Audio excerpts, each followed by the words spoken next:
ao Case Gastronômico. Eu sou o Jonathan Marco e você é o hosting de vocês, o anfitrião deste quadro, onde nós vamos trazer cases, casos que merecem atenção, casos que merecem ser evidenciados na gastronomia. E para o primeiro não podia ser diferente, eu trouxe só uma figura emblemática, uma figura lendária na gastronomia, e não só pela sua gastronomia em si, mas pelo seu poder de persuasão. Marcos Live, muito bem-vindo. Muito obrigado pelo convite e adorei o projeto. Gostou? Eu tô meio nervoso aqui. Eu também, cara. Se eu te disser que faz um tempo que eu não brinco com essas coisas. Mas pelo menos a gente sabe bater um papo ali de cantinho. Vamos ver. O papo tava bom antes de começar, pessoal. Case gastronômico, chefe, só pra gente, ficar no mesmo plano, ele quer trazer muito para quem é da área de gastronomia, tanto o empresário quanto quem trabalha ali, o proletariado mesmo, né, a mão de obra, o cenário, o porquê que algumas coisas são como são, para onde a gente acha que deveria ir. Eu acho que é muito bom esse papo aberto para que a gente consiga evidenciar o momento da gastronomia brasileira e o chão que a gente tem pela frente. Então eu queria primeiro começar, cara, te agradecendo por conseguir vir. A gente sabe que é uma dificuldade. Para quem não conhece, Marcos Live, pessoal, ele é uma autoridade hoje a nível brasileiro de gastronomia. Tá? Então ele tem uma agenda disputadíssima para conseguir esse horário hoje. Foi disputado, mas ele conseguiu fazer. Então muito obrigado por toda essa disposição, enfim, esse carinho. E eu queria ouvir de ti, cara, primeiro, da onde surgiu gastronomia na tua vida? Eu sei da história, eu fui lá ler, mas eu gosto de ouvir porque tu é um cara que conta muito bem isso. Na verdade, Marco, eu começo... Diz que todo cozinheiro hoje tem uma avó, um avô, um tio, alguém, né? Mas eu sou neto e filho de colono. Então, nasci lá em São Francisco de Paula. Frio pra caramba, eles eram da colônia, do interior. E os primeiros contatos com cozinha é teu avô carneando, é tua avó cozinhando, de fato. Até porque o que é riqueza para um imigrante? É comida na mesa. Exatamente. Então, a comida era o símbolo de que você estava prosperando de alguma forma. E tudo isso, meu avô era dono de armazém de secos e molhados. Então, vendia tudo de secos e molhados. Armazém Live, até hoje tem lá em São Chico. E meu pai era um comerciante nato e minha mãe era dos filhos a mais velha de 12. Então, ela ajudou a criar os irmãos. Então, cozinhar, imagina numa família da roça, da colônia, onde tem 4 irmãos e 8 mulheres, os homens vão para a roça e as mulheres têm que ajudar. E minha mãe é quem liderava tudo isso. Aos 10 anos de idade, o pai compra, nos classificados da Zero Hora, um trailer de lata. Nunca vou esquecer disso. Um freezer, uma geladeira, tantas caixas de vasilhame, de refrigerante, uma prensa, uma chapa. E eu não vou esquecer do cheiro de quando aquilo desceu de um caminhão com o pneu furado, aquele trailer de lata feito com ribite. Cheirava gordura absurdamente. Era um cheiro de gordura impregnado de um lugar que não via água. Tava pronto o negócio. E a italiana trabalhava demais. E sempre organizada, limpa. Ela lavou aquilo, lavou. E no dia 8 de dezembro de 1982, a gente abre o X da Dona Laura, que tem 40 anos de história em São Francisco de Paula. Tu ia a São Chico hoje e não comer no X da Dona Laura, é como se você não fosse visitar um dos pontos turísticos da cidade. Que eu confesso que eu cometi essa gafe, tá? Porque aquela visita que eu fiz no Rampel lá, eu fui exatamente para prestigiar o teu trabalho, trabalhar com a Carola também aquela vez naquele evento. E acabei jantando com vocês. E quando começou a chegar a comida da staff, eu olhei e disse, o que é isso? E aí o pessoal começou a dizer, não, esse é o X da Dona Laura, você precisa conhecer. Eu disse, pô, cara, eu vou ter que voltar agora só para comer o X da Dona Laura. Não tenha dúvida. Com certeza. Não tenha dúvida. E aí, o primeiro ato, eu não esqueço, eu tinha 10 anos de idade. Então, o primeiro lanche a ser vendido foi um cachorro-quente, que minha mãe fez o molho de tomate dela, a receita dela, do jeito dela. Quando ela entregou, a pessoa disse assim, tá errado, o primeiro. Porque ela entregou um cachorro-quente que não foi prensado. Sim. E aí teve que voltar porque a pessoa queria que prensasse. Quando prensou, ela automaticamente pegou a espátula, abriu de novo o cachorro-quente, botou aquele molho que deu aquela caramelizada na chapa dentro, e o que sobrou, ela deu uma lambida com a espátula dos dois lados do pão. Trouxe umidade pra caramba. E ali ela começou a criar o jeito dela de fazer o lanche. Sim. Impregnado de sabor. Que eu digo que é comida de uma panela só, porque ela não perde nada daquilo que ela faz. E aí, eu estudava e trabalhava no X todos os dias. E a partir dos 13 anos, comecei a dançar no CTG. Então, eu era feliz, porque eu jogava bola, dançava no CTG, fazia X e estudava. Não precisava outra coisa. Estava em São Chico. Estava ótima a vida. E eu fui cada vez dançando mais, dança folclórica, e sempre inquieto. Cheguei num nível muito alto de dança e de sapateado. Eu já vinha dançar com o pessoal de Porto Alegre, eu vinha estudar. Só que meu pai dizia assim, né, como um filho de colono, dança não dá camisa. Dança não dá camisa. E eu estava feliz dançando e fazendo X. Aí eu tinha que fazer uma faculdade. Que faculdade faz um cara lá em São Chico? Tu vai fazer ciências da computação, vai fazer direito. Eu começava a ler aquilo e dizia, meu Deus, né? Eu não me identificava. Nisso, não querendo alongar, eu tinha uma paquera, né? Hoje eu diria um crush, né? Uma crush, um date, né? E aí a Mônica falou assim, no dia de Natal, cara, eu não vou esquecer disso. Se eu tivesse com uma grana, eu ia estudar hotelaria, porque hotelaria ia ser assim, assim, assim, assim. Cara, e eu fui ouvindo aquilo. No dia seguinte, eu vou na Secretaria de Educação da cidade, falo com o secretário e digo assim, Magno, o que é hotelaria? Ele disse, como assim? O que é hotelaria? Ele disse, só um minuto. Ele liga para o reitor da Escola de Hotelaria em Canela, professor Geraldo Castelli, pai do Dani Castelli, da Monan, que é um irmão, e diz assim, olha, eu tô com o Marcos, que é o cara que lidera o grupo folclórico, e ele quer fazer hotelaria. Ele disse assim, se ele passar no vestibular, ele é meu bolsista. A vida muda. E aos 17 anos eu vou estudar hotelaria. E eu chego na hotelaria como o gauchinho. Sim. Da bota, da bombacha e tal. E é tão incrível que o processo de educação, de um educador, acima de tudo, é que ele não nos ensinou a servir uma mesa. Ele nos ensinou a comer. A hora que eu aprendi a comer, de fato, com os talheres certos, isso não tem a ver com o teu nível socioeconômico. Tem a ver com a educação. Cara, eu já sabia servir. Eu adquiri um valor. E aquele valor foi me mostrando um mundo de possibilidades. Só que eu era o mais novo de uma turma de 70 que vinha do Mercosul inteiro. Então, eu saí do meu mundo, fui para um mundo um pouco maior e tomando porrada, aula o dia inteiro, e eu tendo que correr atrás. O primeiro grande desafio foi que o teu trabalho de conclusão era dividido em etapas. E a primeira etapa era alimentos e bebidas. Só que diferente de hoje, cara, alimentos e bebidas eram um mal necessário na hotelaria. Não tinha essa história de chefe na doma. Sim. Tinha um restaurante bom, era de cozinha internacional. Era o que existia em 90, 91.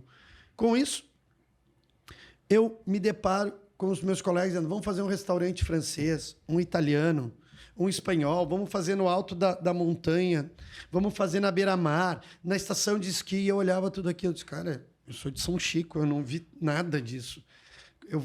Eu não tinha verdade naquilo. Aí eu pedi para o reitor se eu podia executar o projeto sozinho. Volto para casa e faço um restaurante de boia campeira, que era a comida dos galpões das fazendas dos campos de cima da serra. E com esse projeto, um amigo meu faz o cardápio em couro, que era o mesmo que fazia os couros com pirógrafo do CTG.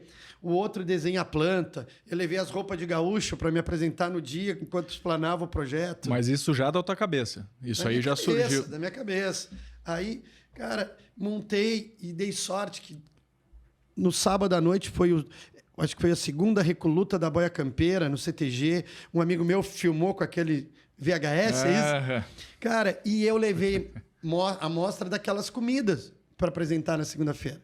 Chego lá e apresento. E eu tiro nota máxima no projeto. Cara. E eu disse, cara, como é que eu tirei nota máxima? O que ficou claro? Meus colegas, eles faziam um restaurante de comida italiana. E aí eles escreviam o cardápio. Aí o professor virava e dizia assim, o que é piselli? O cara não sabia que era ervilha. Ou alguém escrevia a receita errada de um cocovan. E porque, por mais criativo que fosse, você não tinha a verdade. É o meu viscerado. projeto só tinha verdade. É viscerado. E uma coisa louca, tá? Que hoje eu tenho certeza. Na época, aquilo que eu estava apresentando, nenhum daqueles professores sabia o que era. Então... Com certeza, cara. Era um outro tu tá falando momento. de uma época, tu tá falando de uma época que a informação que se tinha, a informação disseminada, era bem o que tu falou, era a cozinha internacional. Então o que era famoso era o bistrô de cozinha francesa e a cantina italiana, que é um termo que surgiu no Brasil, inclusive, e era isso. Né? Aí tu vai falar de comida campeira, comida tradicionalista, comida mineira, cara... Não tinha. Se falava nos âmbitos, né? E aí, naquele momento, a gente tinha aquela verdade, né? Quando o cara é de serviço, não tem... Muito obrigado, chefe. E aquilo, o que acontece? O reitor diz assim, Marcos, eu vou te direcionar para alimentos e bebidas. E aí o meu estágio, imagina, 77 se formaram. 7 foram para alimentos e bebidas. Ninguém queria gastronomia. Que já é um número surpreendente, cara. Você vai pegar uma faculdade hoje, não cai 40 de uma turma no final.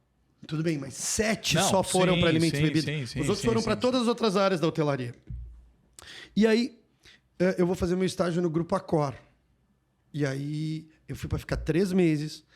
Eu fui a São Paulo pela primeira vez por causa disso. Eu levei na mala 8 bombachas. Eu achei que eu estava indo para um rodeio. E 2 ternos. Peguei o ônibus aqui na rodoviária de Porto Alegre. Fui bater na rodoviária do Tietê. Nunca tinha andado de avião. E eu chego num domingo de manhã no Tietê. Foi a primeira vez que eu desci uma escada rolante. Eu não tenho vergonha de dizer das coisas. Né? Desci uma escada rolante. E aí o cara olha para mim... Na descida da escada tinha um fiscal de saúde pública e dizia assim, de onde veio? Do Nordeste para cá, para ser vacinado. Do Sul para lá. Cara, já foi o primeiro choque. Aí entrei num táxi que me levou pro novo hotel. Chego no novo hotel, no domingo de manhã, o motorista diz assim, nossa, tá tranquilo agora, Marginal. Tu vai ver à tarde, que tá tendo uma final entre São Paulo e Corinthians. E o hotel era no Morumbi. Cara, cheguei, tinha os outros colegas, e eu tava planejado ir para Fortaleza. Eu ia fazer a base. São Paulo treinamento, Fortaleza. Nisso, cara, chegou os outros estagiários. Domingo à tarde a gente vai a pé do hotel no shopping Morumbi, atravessa a ponte e aqueles ônibus lotados com os caras surfando em cima do ônibus, indo pro estádio. E eu olhava aquilo e dizia, meu Deus do céu, eu sou lá de São Chico, o que vai ser da minha vida? Desesperado, cara. Imagina um guri de cidade pequena na cidade grande, cara. Aí eu percebi percebi que tinha um lobby, cara. Que um cara queria ir para Fortaleza porque a namorada estava em Fortaleza por outra rede hoteleira. Eu já disse, nossa, já me ferrei, né? Cara, aí eu abro a cortina no outro dia de manhã da janela do hotel, velho. Onde é a Globo hoje, lá em São Paulo, na Berrini. Meu, era uma favela de um lado, uma favela à esquerda, e aquele trânsito travado. Cara, eu desci, tomei café mudo. Quando entrei na sala com o diretor de recursos humanos, eu disse assim, qualquer lugar menos São Paulo. Eu salvei o cara e E aí me mandaram para São José dos Campos, que era o novo hotel que formava mão de obra em alimentos e bebidas do grupo. Chego no novo hotel, cheguei no final da tarde, vem o diretor do hotel, o gerente geral, Rogério Angeloni. Eu digo que na vida você tem que ser grato pelos seus mentores. Pessoas que, de alguma maneira, foram importantes para ti. Influenciaram a tua trajetória. Pode ser que naquele momento, aquilo lá na frente, você pode até se frustrar com alguma coisa, mas naquele momento ele foi importante. E isso tem que ser colocado na mesa. Rogério foi brilhante. Ele chega, olha, hoje você descansa, amanhã você vai conhecer a cidade. Aí às 9 você se apresenta para mim. 9 da manhã eu estava lá, de terninho impecável. Aí ele pergunta assim, tu é de onde? Tô de tal lugar. Que time você torce? Grêmio. Ele de Santa Catarina. Eu sou de Turvo. Sou colorado. Eu disse, já começou. Começou bem. Já começou bem. Aí ele vira e diz assim, ok, quantos idiomas você fala? Idiomas? Sim. O mensageiro, o capitão porteiro, fala 5. Cara, o cara já deu no baixo do queixo, assim, sabe? Te jogou lá do outro lado. Aí você diz, cara, vai ser difícil. Aí ele disse assim, vai conhecer a cidade hoje, começa amanhã. Tirei o terno, atravessei a Dutra embaixo, fui no shopping. Guri, eu levei 30 minutos do lado de fora do McDonald's, treinando para dizer Big Mac, de vergonha de chegar lá e errar. Eu formado em hotelaria, em São José dos Campos, com 18 anos de idade, foi a primeira vez que eu entrei no McDonald's. Parece óbvio, né? Né. Cara, e eu entrei, foi a primeira vez que eu entrei no McDonald's. E aí eu comecei meu estágio. E naqueles 3 meses, cara, eu fui me sentindo um pequenininho de conhecimento. Porque eu não sabia nada. Mas isso te motivou? Cara, aqui, não é que o conhecimento é a coisa mais desafiadora que tem, né? Porque, cara, era... Meu, aí tu recebia um italiano, você recebia um árabe que estava comprando um jato da Embraer, e nisso começa a chegar pelo dia 17, 18 de dezembro, uma meninada que ia prestar vestibular do país todo no ITA. Porra, sabe? Que era na frente do... Eu nunca tinha ouvido falar no ITA, cara. As mentes mais brilhantes do país. E aí, eu fiz 1 mês de estágio. Eu ganhei tanta gorjeta no mês, porque eu só tinha aquilo, cara. Eu tinha tanto medo que eu só trabalhava dentro do hotel. Eu não queria botar o pé para fora. E eu trabalhava da hora que acordava, a hora que ia dormir. E eu quebrava todos os galhos do hotel. E eu ganhei gorjeta dos gringos. Eu ganhei tanta gorjeta que eu juntei dinheiro para pegar uma passagem só de vinda para Porto Alegre de avião para passar o ano novo com meus pais. Isso no primeiro ano? No primeiro mês. No primeiro mês? No primeiro mês. Aí eu peguei e fui no shopping, caipira, comprei uma camisa de manga curta de gola e uma gravata horrorosa para andar de avião. Cara, eu vim e voltei de ônibus de novo para lá. Sim. E aí eu continuei o estágio. Quando fechava os 3 meses, no primeiro mês, eu tinha um calendário e eu riscava menos um dia. Eu queria voltar pro sul. Cara, eu queria dançar o rodeio da vacaria. Era o meu primeiro ano de vacaria. Sim. E eu percebi que eu comecei a esquecer os dias de anotar. E quando chegou no carnaval, encerraria o meu estágio. O hotel não tinha como me recolocar, não tinha uma posição para mim. Aí eu virei pro Rogério e disse assim: Tchê, me dá mais 1 mês de estágio, não sei nada. Ele disse: claro, te dou mais 1 mês de estágio. Aí eu vim em casa, meu pai, simplão, italianão, do X, me leva a Cambará. Tinha uma pousadinha simplesinha, que ele disse assim: ó, eu tenho dinheiro para comprar essa pousadinha. E aí tu começa aqui a tua história. Medo de eu ir embora, né? E aí a gente entrou no carro, voltando para São Chico, e disse: pai, me entenda. Eu estou feliz da vida com o que o senhor está me propondo. Me sinto lisonjeado, mas eu não sei nada do mundo. Precisei aprender. Aí eu voltei para ficar 1 mês. Nesse mês, o cara de controladoria de alimentos e bebidas foi abrir um hotel na Argentina e entrou a minha vaga. Só que a Cor foi incrível. Porque eu comecei de estoquista no hotel. De estoquista eu fui a comprador. De comprador eu fui a chefe de custos de alimentos e bebidas. Então eles entendiam que se eu sabia estocar, eu sabia o que comprar. E se eu sabia comprar e sabia estocar, eu sabia fazer a ficha técnica. Quando eu cumpri essa etapa, eles me mandaram lavar panela na cozinha. 6 meses. E eu lavava a panela e fazia o recebimento de tudo que era hortifruti, tudo que era o garde-manger. Eles seguiam à risca o que Escoffier fez. Sim. Quando criou todas as áreas e as funções de uma cozinha. E uma coisa que tu tá falando que não é muito comum, até pessoal de casa... Quando se entra para um restaurante, principalmente hoje em dia, você já entra caindo para dentro de uma cozinha, ou caindo para um salão, ou caindo para a área burocrática. Inclusive, quem faz hoje compras, estoque, já não é mais cozinheiro.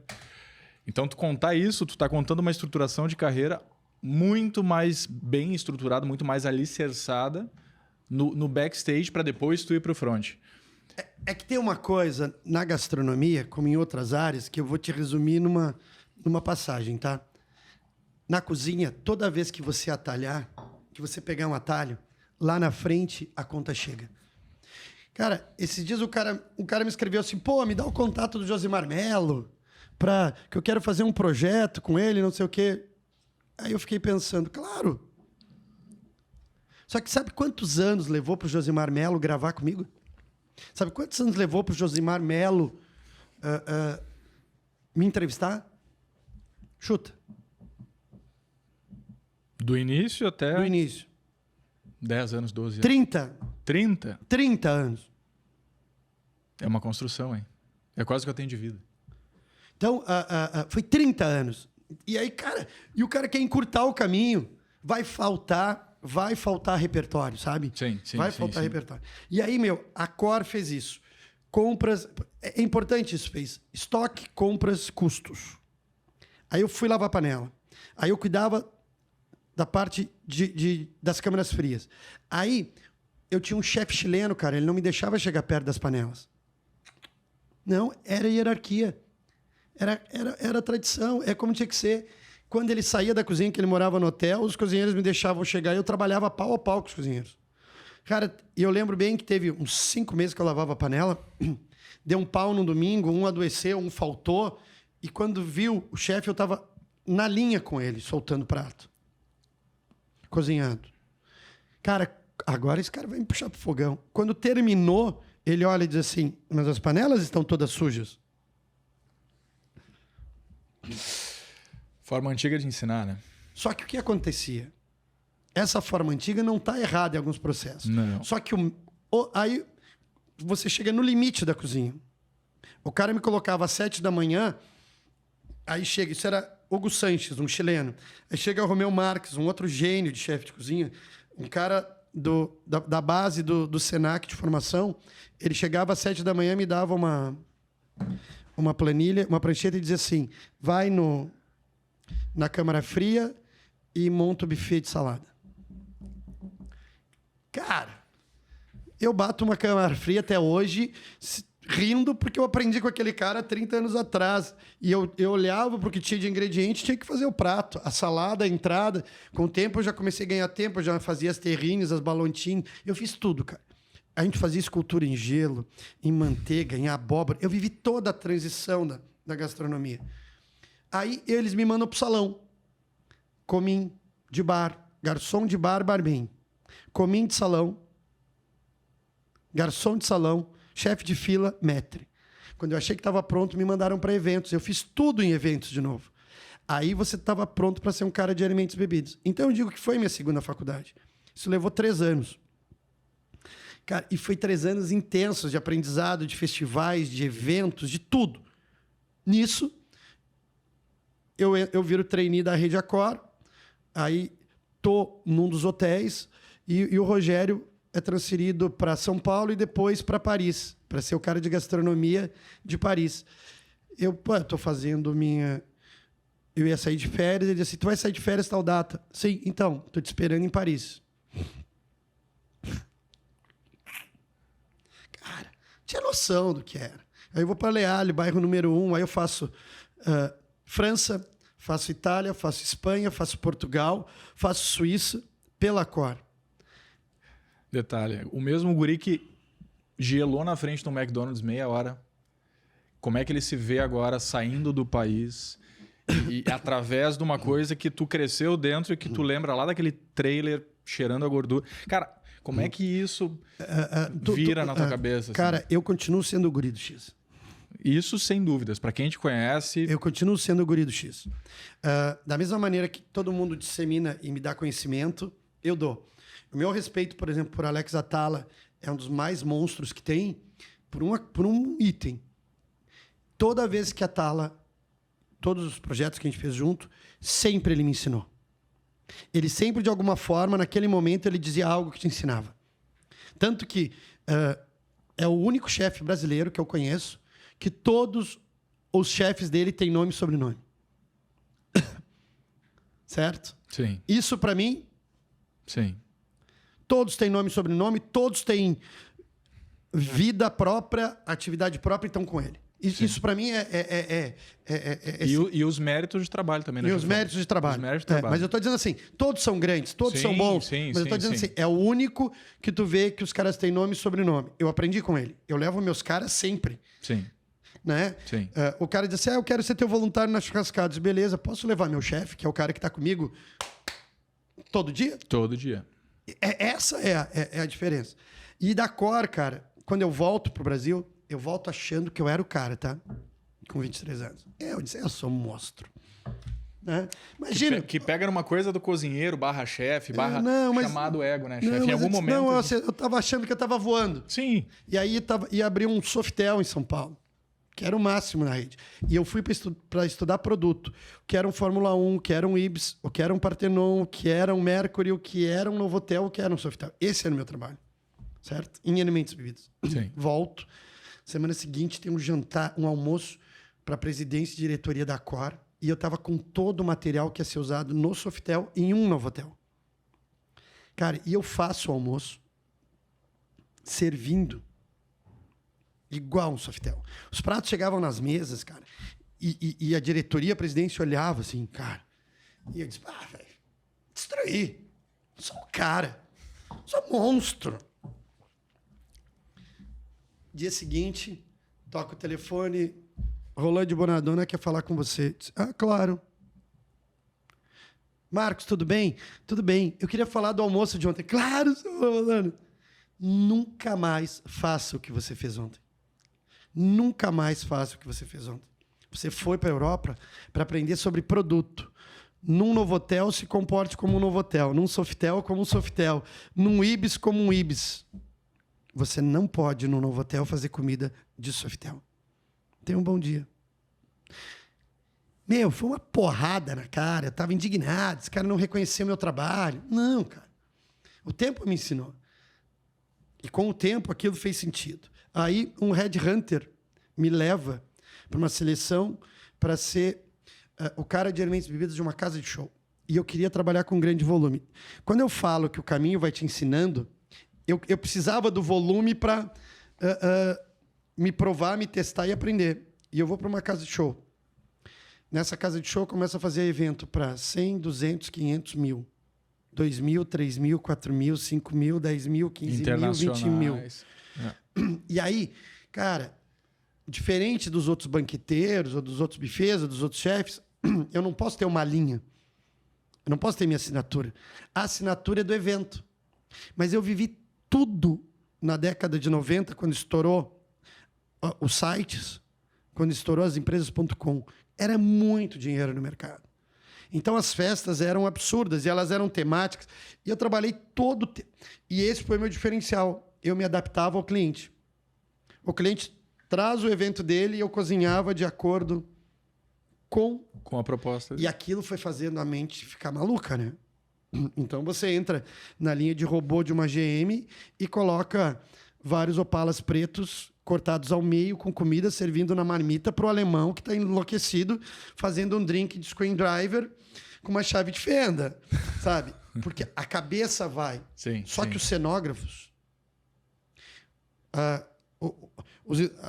os iluminadores, cara, os caras de som, de luz, de vídeo, que é o que você trabalhava, era o outro lado da gastronomia, que era a parte cênica. E aí você vai cozinhar em todos os museus, em todos...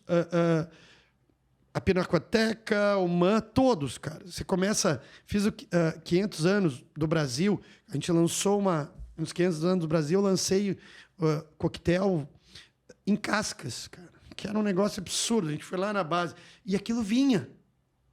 Mas também era uma geração de ouro, onde eu sempre busquei referência. Na moda, você busca referência. Na arquitetura, você busca referência. Eu acho que toda a área de criação e produto a gente tem que ter referencial e construção de... Referência é uma coisa. Sim. Cópia... Sim. E eu cheguei ao ponto, na casa de show, de gerenciar 4 casas de shows ao mesmo tempo.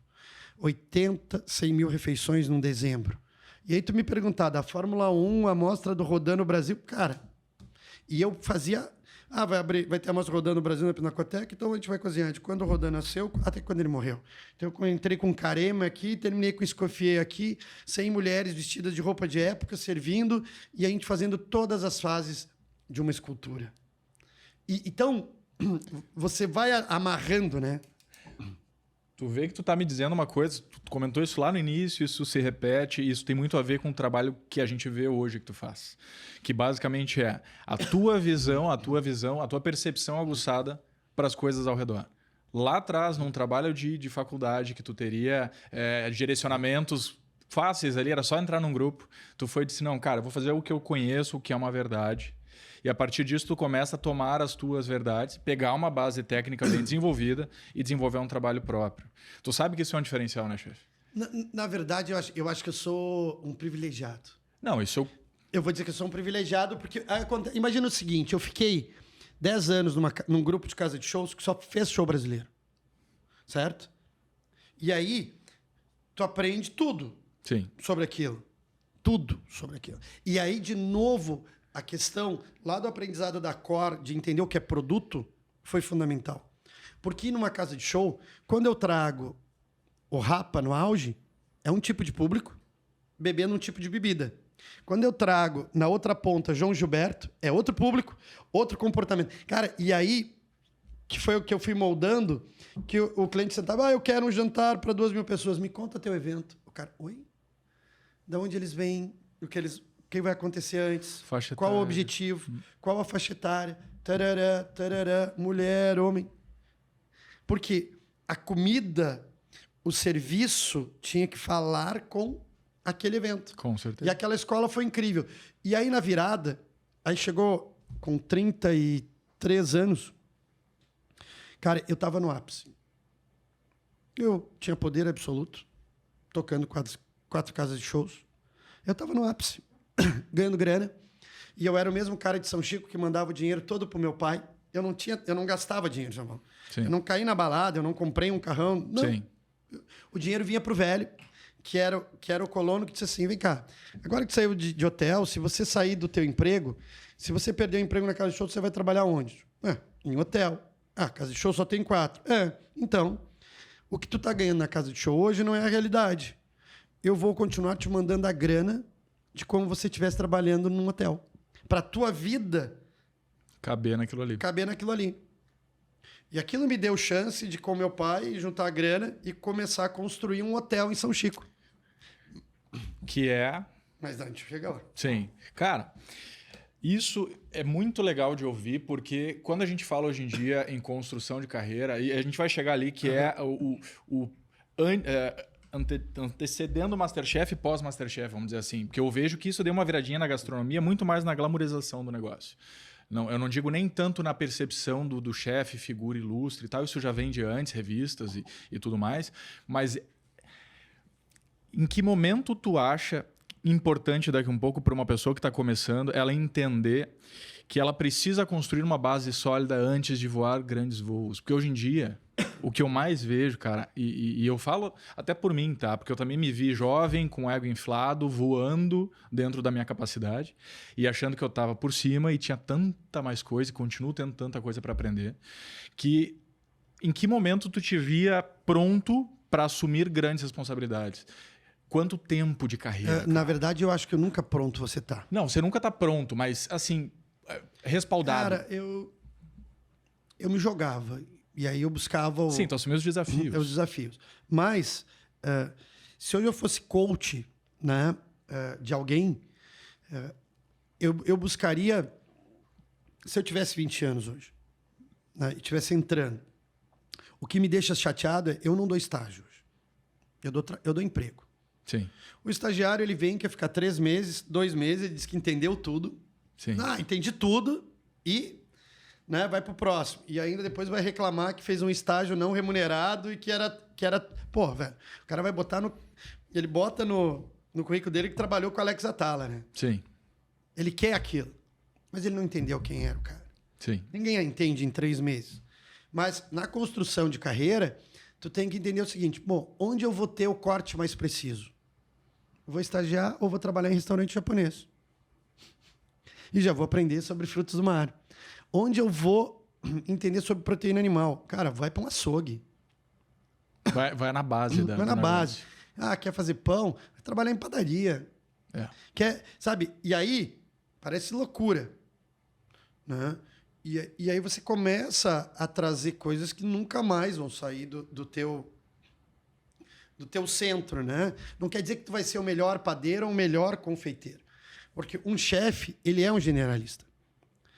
Um dia perguntaram para o Alain Ducasse como que ele conseguiu ter 18 estrelas do Guia Michelin se ele não estava presente nos restaurantes dele. Ele disse assim, porque meus chefes são muito melhores do que eu.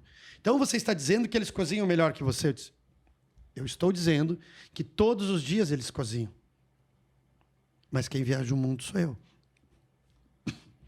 Então, o olhar apurado ajuda a construir, mas o jovem quer tudo para ontem. E para ontem vai faltar lá no meio do caminho. Porque vai faltar os coaches, vai faltar... Meu, se eu estou em Porto Alegre hoje, eu quero trabalhar com o Marcelo Gonçalves. Um cara que teve uma base de cozinha na Bélgica. Que inclusive fica com o convite, chefe. Tu pode ser o próximo, por gentileza. Cara, ele tem que ser açougueiro do Bolinha. Sim. Ele tem que trabalhar, sei lá, tem grandes padarias de fermentação natural, grandes pastifícios. Ele tem que trabalhar com o Chambec. Ele tem que trabalhar no Carlos, do Rachi. Ele tem que passar pelo Javier. Sim. Eu estou dizendo assim... âmbito Porto Alegre. Âmbito Porto Alegre. Ele tem que ter a pegada dessa menina que é uma querida amiga minha que estava no Royster, a Nath Tussi. A Nath. Cara, ele tem que ter as visões de toda essa galera. E, pelo amor de Deus, tem tantos outros talentos. Sim. Né? Tem uma meninada vindo esses dias, eu comi num lugar de 2 meninos que estão usando os frutos do mar como poucos e com uma coquetelaria absurda. Aonde isso? Aqui? Aqui. Solos? Solos. Solos. Que é isso, Grande abraço, cara? Gustavo. E aí o cara tem que trabalhar Sim. com o Ricardinho, Sim, sabe? Ele sim. tem que trabalhar, mas ele também precisa entender que talvez ele tenha que passar pelo Gambrinos. Sim. Que ele tem que saber o que é uma petisqueira, o que é trabalhar no Grupo Preso, no 20. Porque senão, o que é gastronomia? Gastronomia é alimentação fora do lar. Né? E o reitor... Hospitalidade que a gente fala. O professor Castelli fala isso claramente, né? Quando a gente entrou. Qualquer lugar do mundo, por mais ermo, por mais complexo, por mais simples, ele tem 3 coisas. Um lugar para rezar, um lugar para comer e um lugar para dormir. Se você, como profissional da hotelaria, ficar sem emprego, é porque tu é ruim demais. Boa. Cara, tudo que tu tá me contando, assim, a gente nunca teve a oportunidade de chegar tão a fundo nas histórias, eu também não vou me aprofundar na minha, mas é basicamente isso, é enxergar no momento que eu tava, quanto eu tinha para aprender e dependendo do que eu queria seguir, né? Eu cheguei para São Paulo, bati na porta, pedi estágio para trabalhar com o Alex. Me arrumaram um trabalho no grupo, no Açougue Central. No momento que me disseram Açougue Central, eu achei que era um açougue no centro. Aí quando eu descobri que era uma baita boutique de carnes, trabalhei para o Alejandro Perot, que era um argentino incrível. Aprendi sistemático, como se usa uma grelha, como se mantém limpo, como se, cara, braseiro, ponto. Ele me diz muito, cara, eu acho que a gente vai ter que fazer uns 8 podcasts. Eu acho que sim, vai render isso aqui. Ele me diz muito sobre... a gente parece que tem uma escola muito europeia de cozinha, né? E na escola asiática, você tem o grã-mestre em macarrão, o grã-mestre em pato de Pequim. E parece que, não, tu pode ser o melhor cara fazendo aquilo e levar aquilo ao extremo, né? Sim. E ele era um desses caras. Ele era focado, né? Na proteína. Exato. Na proteína. Num lugar lindíssimo. Lindíssimo. Incrível, né? Que inclusive eu acho que é um projeto que volta, né? Ficou ali uma saudade, uma vontade de quero mais. Se o Alex cara. me convidar, eu quero tocar com ele. Seria legal, né? Fica o convite, cara. E isso foi, cara, uma construção para mim e vendo tu falar, eu só reforço uma coisa que eu acredito que é dar tempo ao tempo. Eu acho que nada a gente consegue construir em uma semana, um mês, um ano, 10 anos. Consistência. E tem uma coisa assim... quando eu tô no primeiro grupo de casa de shows, que eu cheguei no ápice, que eu disse, eu preciso ver outras. Cara, foi um ano que em janeiro eu disse assim, eu preciso mudar tudo. Olha só. Tá? Tudo? Tudo, eu preciso mudar tudo. E, cara, quando eu pensei isso, parece que virou a chave e todas as casas de show me fizeram proposta para eu trabalhar com eles. Todas, sem exceção. Todas, sem exceção. E aí, enquanto eu escolhi a casa de shows, eu estava num processo de um namoro, que foi virar meu casamento. E naquilo, cara, eu vou pro grupo Via Funchal. E eu disse, eu quero trabalhar com vocês, mas eu vou ter o meu negócio. Eu ia te perguntar, em que momento, cara, tu tá no topo, Quando eu falo topo, é que tu conseguiu construir uma carreira sólida, te desenvolver através de meios. Isso, né, na minha opinião, estar no topo não quer dizer que a gente se mantenha lá também, né? E em que momento dali, cara, que tu diz, pô, vou empreender.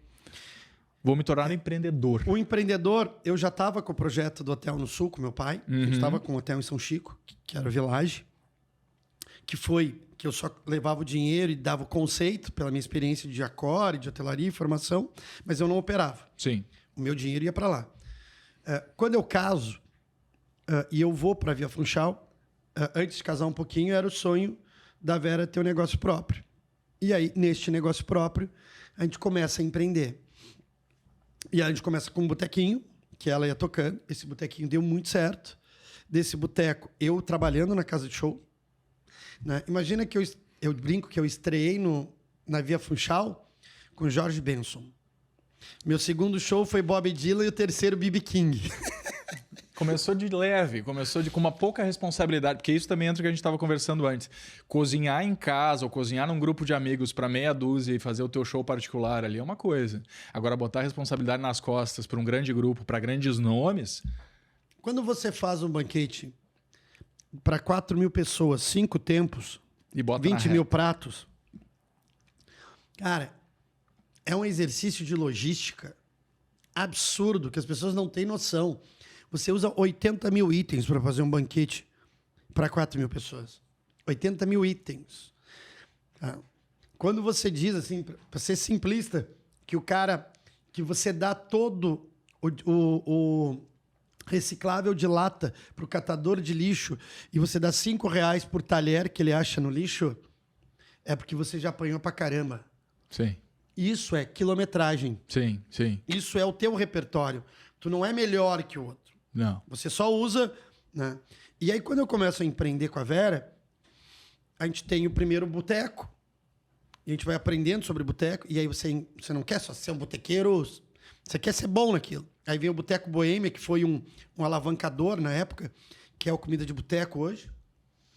No primeiro Boteco Boêmia, a gente não foi convidado. Fiquei puto, cara, bravo, indignado. Mas a gente foi no evento. Fui fazer a rota. Tipo, ano que vem eu tô nesse troço. No ano seguinte eu tava. E eu lancei em 2008 Asinha do Avesso, que foi um hit. Eu não ganhei o Boteco Boêmia. Mas eu ganhei uma visibilidade absurda, porque eu não tinha clientes igual aos outros. Sim. Cara, na final do Boteco Boêmia, o bar do Luiz Fernandes colocava 1.500 pessoas das 6.000 com a roupa dele. O Mocotó estava voando ali. Foi a transição que o Rodrigo chegou. O bar dos Justos era um fenômeno.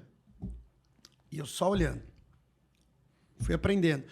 Aí, quando vem, que você erra, tá? A gente só fala da alegria. Quando a gente pega o segundo bar, que hoje é o Veríssimo, ele chamava Todos os Santos. Tudo deu errado.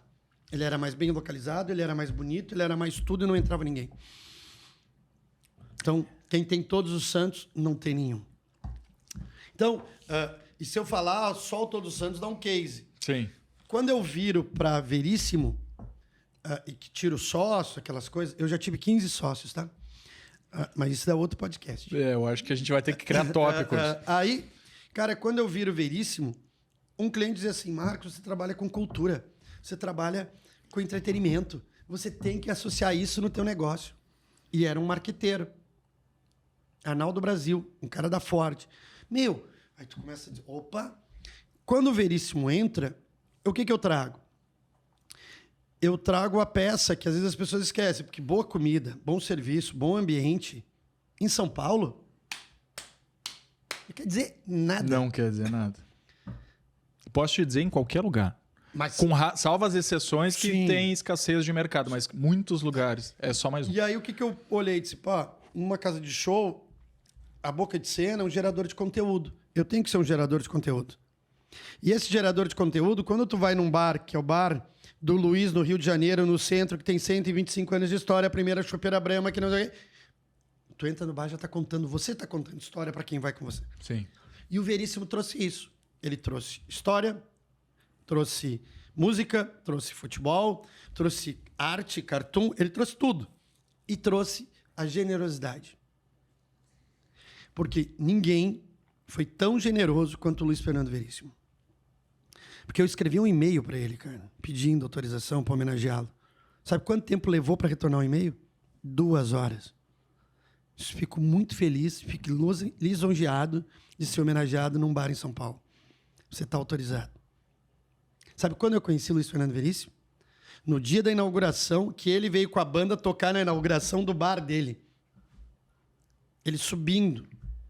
Que ele olhava para as coisas. Cara, e quando eu fui no microfone para anunciar que todo mundo vai fazer um puta discurso, eu só falei assim, né? No Veríssimo Bar, Luiz Fernando Veríssimo. Pronto. Então ali nasce a alma daquele lugar. Ele já não é mais teu. Não. E isso é outra coisa. O negócio não é mais teu, ele começa a ter uma vida própria, né? E o Márcio Ávila um dia disse assim, que é um baita chefe lá de Pelotas, amigo, disse assim, bah, as pessoas vêm no Veríssimo para te ver. Eu disse, claro que não. Como assim? Claro que não. Tá louco. E a gente chegou de um evento, de uma feira, e aí entrou no Veríssimo, ele sentou no bar do lado de um cliente. Eu fui cumprimentar meu barman atrás e ele vira pro cara, tu conhece aquele cara ali? Eu disse, não, ele é o Marcos Lívio, o chefe do grupo todo. Eu disse, não, ele eu não conheço, mas eu conheço o Everaldo, que faz meu drink toda quarta-feira igual. Everaldo não, Josimar. Cara, é isso, velho. Né? Os negócios, eles vão ganhando vida própria. E aí entrou a questão cultural. Né? O bom é que tu tá conduzindo isso aqui com maestria, porque todas as chaves que eu penso, eu digo, cara, agora eu vou perguntar para ele em que momento que a cultura empresarial, em que momento que a cultura interna de trabalho te desenvolve para tu chegar ao ponto que tu chega hoje e quantas marcas tu tem embaixo do teu guarda-chuva hoje, que eu sei que isso é bastante mas coisa olha só, também. são coisas assim. Primeiro, veio o Veríssimo. Sim. E eu tinha um boteco, que era o Santa Clara. E eu tava feliz. Mas eu estava na casa de show.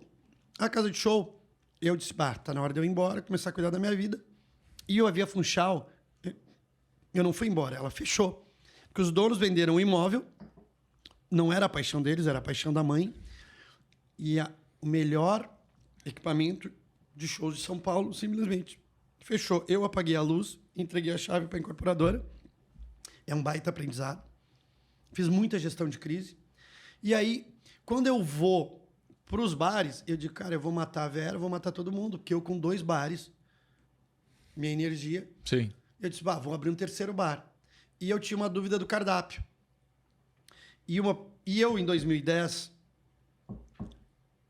aconteceu algumas coisas, e em 2010 eu ganho o Boteco Boêmia. Eu ganho tudo. Dos 9 prêmios, com 2 bares, eu ganho 6. Fiz um pirulito de rabada, com picles de quiabo e ovo de codorna perfeito frio. Cara, os caras... E a gente foi muito bem naquilo e eu disse assim, mas eu tô travado de conhecimento. Aí eu fui fazer o cozinheiro-chefe internacional do Senac. Fui estudar de novo. E eu acho que agora eu tenho que estudar de novo. Eu agora acho que tenho que estudar de novo. Eu concordo, eu também tô precisando me reciclar. Sabe? Ver E o que às tá vezes acontecendo. reciclar não é só reciclar. E às vezes você relembrar coisas que você já sabe que tá guardadinha aqui. Você diz, caramba, eu esqueci de tal coisa. Mas tu sabe que isso aqui também é um propósito disso pra mim, cara. Porque o case, quando tu traz essas histórias e tu reforça algumas coisas, elas me dão esses gatilhos de memória de coisas que ou eu já passei, ou eu já vi acontecer, ou que alguém me contou. Alguém te contou. Sabe? Por exemplo, a pior situação que tu já passou numa cozinha. Cara, eu já vi história de alguém que faca no peito, faca no fígado, tomou uma facada na perna. Enfiaram a mão na fritadeira. Tu já viu? Cara, Tu já viu de tudo. Tu já deve ter visto, ouvido, presenciado. Então, isso é o mais louco do mercado. Só que daí quando tu me fala, cara, eu tinha 2 bares, saí de uma casa de show que eu atendia 4.000 pessoas. E aí eu tava com muita energia. Eu vou abrir mais um. E aí a professora do Senac, a Fátima Freitas, diz assim, eu pensei em fazer Itália, não sei o que. Ela disse, Gauchinho, por que tu não faz Sul? Eu disse pra ela, o Sul é muito pobre, professora. A cozinha do Sul é pobre. Como assim? Porque todo mundo vê um gaúcho em São Paulo, o que eles te pediram? Churrasco. Um churrasco. É tudo que eles esperam da gente. Tudo que eles esperam da gente.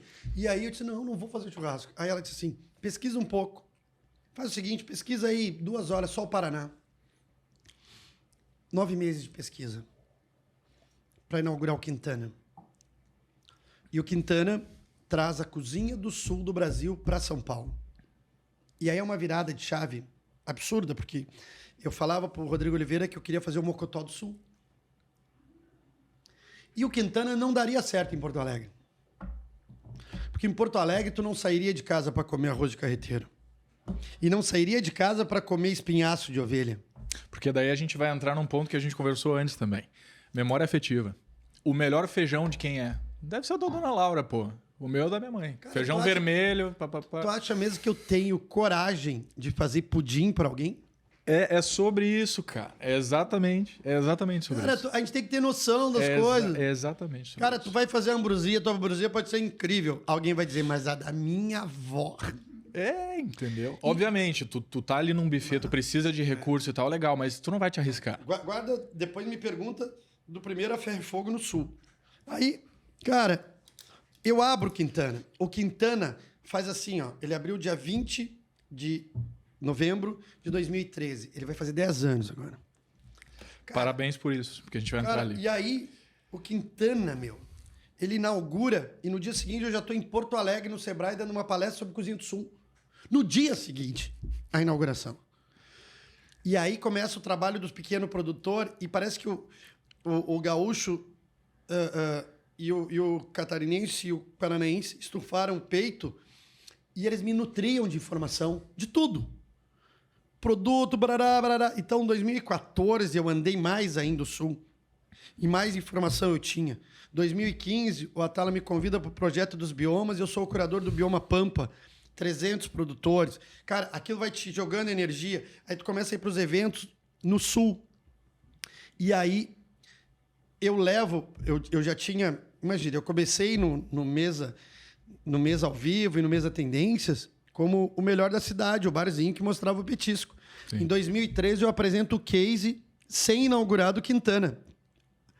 Eles tinham tanta certeza que aquilo ia ser um negócio... Cara, e é alucinante a história. Aí, nisso, e eu tenho as minhas dores.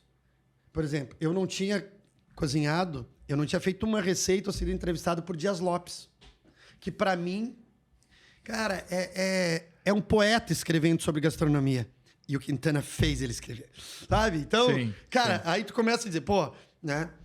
E nisso, eu fiz a Cozinha do Sul, 30 etnias fora o índio, sem fazer churrasco. Porque era o caminho contrário. E aí tu conseguiu rebuscar e mostrar que o que faltava era aprofundamento de história e não pobreza cultural. A gente tem a cultura. Que é a storytelling. E quando em 2010 teve um outro episódio, que eu digo, generosidade é uma coisa fantástica. Emanuel Bassolei me convida para ir com ele para Nova York, para participar do Star Chefs. E eu e o Fred Frank, que para mim é um dos caras mais completos, está em Portugal, foi o chefe que trabalhou com todos os chefes franceses no Brasil, tá? É um monstro. De um cara incrível e piadista, maravilhoso. Aí, eu disse, mas por que eu? Ele disse, porque você vê tudo isso diferente. Porque quando eu casei, eu fiz uma festa de casamento, onde o meu buffet cozinhou e que foi reunião fechada do Unique sobre casamento, o cardápio que eu apresentei. Que o Emanuel é meu padrinho de casamento. Boa. Cara, porque... mas era um olhar de buffet. É que o buffet, cara, o catering te permite não ter regra, né, velho? Sim. E aí, a gente vai para Nova York. E em 2010, em Nova York, eu encaro. Primeiro dia, Reston Blumenthal. Já de largada, dando aula. Para quem não sabe, considerado algumas vezes o melhor restaurante do mundo. The Fat Duck. Aí você tem os irmãos Roca. Só que a aula... Só potência. Mas a aula dele era genial. Era o cara de maior tradição em cochonilho, em porco, na Espanha, com o cara do sous vide junto. Cada um na sua técnica dando aula. Cara, o Reston Blumenthal, cara, eu tinha... Cara, se inveja matasse, aquela plateia tinha matado ele ali. Que o cara mostrou aqueles vídeos maravilhosos da BBC de Londres, Sim. do banquete meu Deus, do chapeleiro maluco. E ele diz assim, o primeiro prato, o sabor está embaixo da cadeira de vocês. Aí você puxa, tem uma hóstia. Ah, cara, já tinha caído duro, desgraçado. Aí ele faz o último prato, assim, o sabor desse prato tá do lado esquerdo da cadeira. Você tira uma lâmina que lembra um chiclete, tá o sabor. Cara, e eu disse, para aí, cara. E o cara cozinhava, quando ele fazia o prato, que era o vídeo, era uma caixa preta com luz e ele cozinhando. Aí, Daniel Bulot. Quem não quis entrar na cozinha do Daniel Bulot, aquela cozinha toda de cobre. E aí, quando vê, eu tô sentado no segundo andar, na sala dele, com ele, graças ao Emanuel, a gente olhando aquela cozinha linda lá embaixo, trabalhar, e eu me senti do cara mais metido do mundo. Eu não paguei o menu do Daniel Bulot, né, cara? E aí, no dia seguinte, esse cara vai dar uma aula e bota... Esse é meu sonho, tá? Botou os 6 chefes dele cozinhando, e ele parecia um maestro regendo uma orquestra, né? E ele tinha uma asiática que só ficava arrumando os caras, só ela batia as fotos. Tinha um cuidado naquilo. Sim. E aí, tu te depara com Archer, com o câncer, no início do câncer da língua, que ele não estava cozinhando, e esse cara traz tudo, né? Que ele produzia em Chicago no Alinea, né, cara? E tu olha para aquela aula daquele cara, e aí todo mundo, velho, olha os caras num chef's table e imitam os caras. E eu disse assim, o que você... Eu chamo meus cozinheiros, o que você entendeu do Archer? Não, porque aquilo... Eu disse, não, cara. Lá em 2010, ele tinha um cara de fotografia que era um gênio. Um cara de design que era um monstro. Ele tinha um time trabalhando para ele. Em 2020, esse cara pegou tudo... Quando ele faz almofadas de aroma, o que ele traz? Ele precisa de um perfumista. Ele vai buscando. Uma festa para ser boa tem que ser um zoológico, tem que ter um pouco de tudo, Sim. não os iguais. Sim. Aí ele traz um perfumista, ele traz não sei o quê. E aí o cara, porque ele fez isso? Não, ele não fez, cara. Cozinha de Archer, para mim, é lúdica. Você não tem que entender tu não tem que fazer o prato dele, você tem que entender como ele pode transformar aquilo em lúdico. E tudo aquilo eu fui trazendo. Quando em 16, no Mesa Tendências, eu levo o A Ferro e Fogo, ele era uma aula. Ele era uma aula de cordeiro, onde eu estava com um campeiro de Bagé carneando no palco. Carneamos no palco um cordeiro. O Bolinha fazendo o máximo da técnica. A Ellen Nadário falando que é da Embrapa Agropecuária de Bagé. A Vera, que é aqui de Alvorada, de Tecelã. O Daniel Castelli falando das ovelhas crioulas. Era uma aula. Onde a gente não estava mostrando a morte, a gente estava mostrando a vida. E aquela aula eu tive a honra de ter 16 nomes dos melhores, dos atuais cozinheiros da época gaúchos, em São Paulo, na praça do evento, a gente fazendo o primeiro A Ferro e Fogo. Eu desafiei aqueles caras geniais, da Arica, ao Christensen, ao Schambeck, ao Belora, Sim. todos eles a irem cozinhar A Ferro e Fogo. Ali nós mudamos a história. Mas o A Ferro e Fogo era uma aula. Ele não era um produto. Nunca foi. Isso é uma coisa que tu me contou no bastidor ali, é que a tua vida acontece. As coisas elas vão acontecendo. Porque eu te perguntei, né? Aonde surge a gastronomia para ti? Aonde é a virada de chave? Onde é que tu te vê empreendendo? E conforme tu vai contando, tu vai me mostrando que ela foi acontecendo. Tu teve a visão atenta, porque dentro do mesmo salão, vendo todos aqueles chefs em potencial em Nova York, eu te garanto que nem todo mundo, ou quase ninguém, teve essa percepção. Que cada um estava achando formas de apresentar algo. O trabalho do Gran não era só fazer o lúdico. O lúdico é a forma de chamar a atenção para o que ele quer apresentar. Claro. Da mesma forma, Claro. que é uma coisa que tu faz muito bem. Me conta, cara, a virada, particularmente assim, a Gala das Loucas. Piração. Mas aí Ainda não? Não, tem que ir um pouquinho antes. O que acontece? Eu acho que a gente vai ter que deixar para um... Bom, vamos lá, porque se faltar tempo, a gente corta e faz Divide em dois. dois, Divide em dois esse negócio. Aí, o que aconteceu, cara? O A Ferro e Fogo rolou. Com isso, o Destemperados foi cobrir o evento, enlouqueceu, porque pela primeira vez alguém tinha unido os cozinheiros do Sul. Em São Paulo ainda. E aquilo foi muito legal para todos nós. Sim. Mas era um evento. Aí eu fiz um casamento, porque eu construí as peças. E foi quando explodiu duas coisas. Explodiu o Chef's Table do Malman e explodiu o primeiro evento da churrascada. Certo? Certo. E aí nisso, isso foi 16.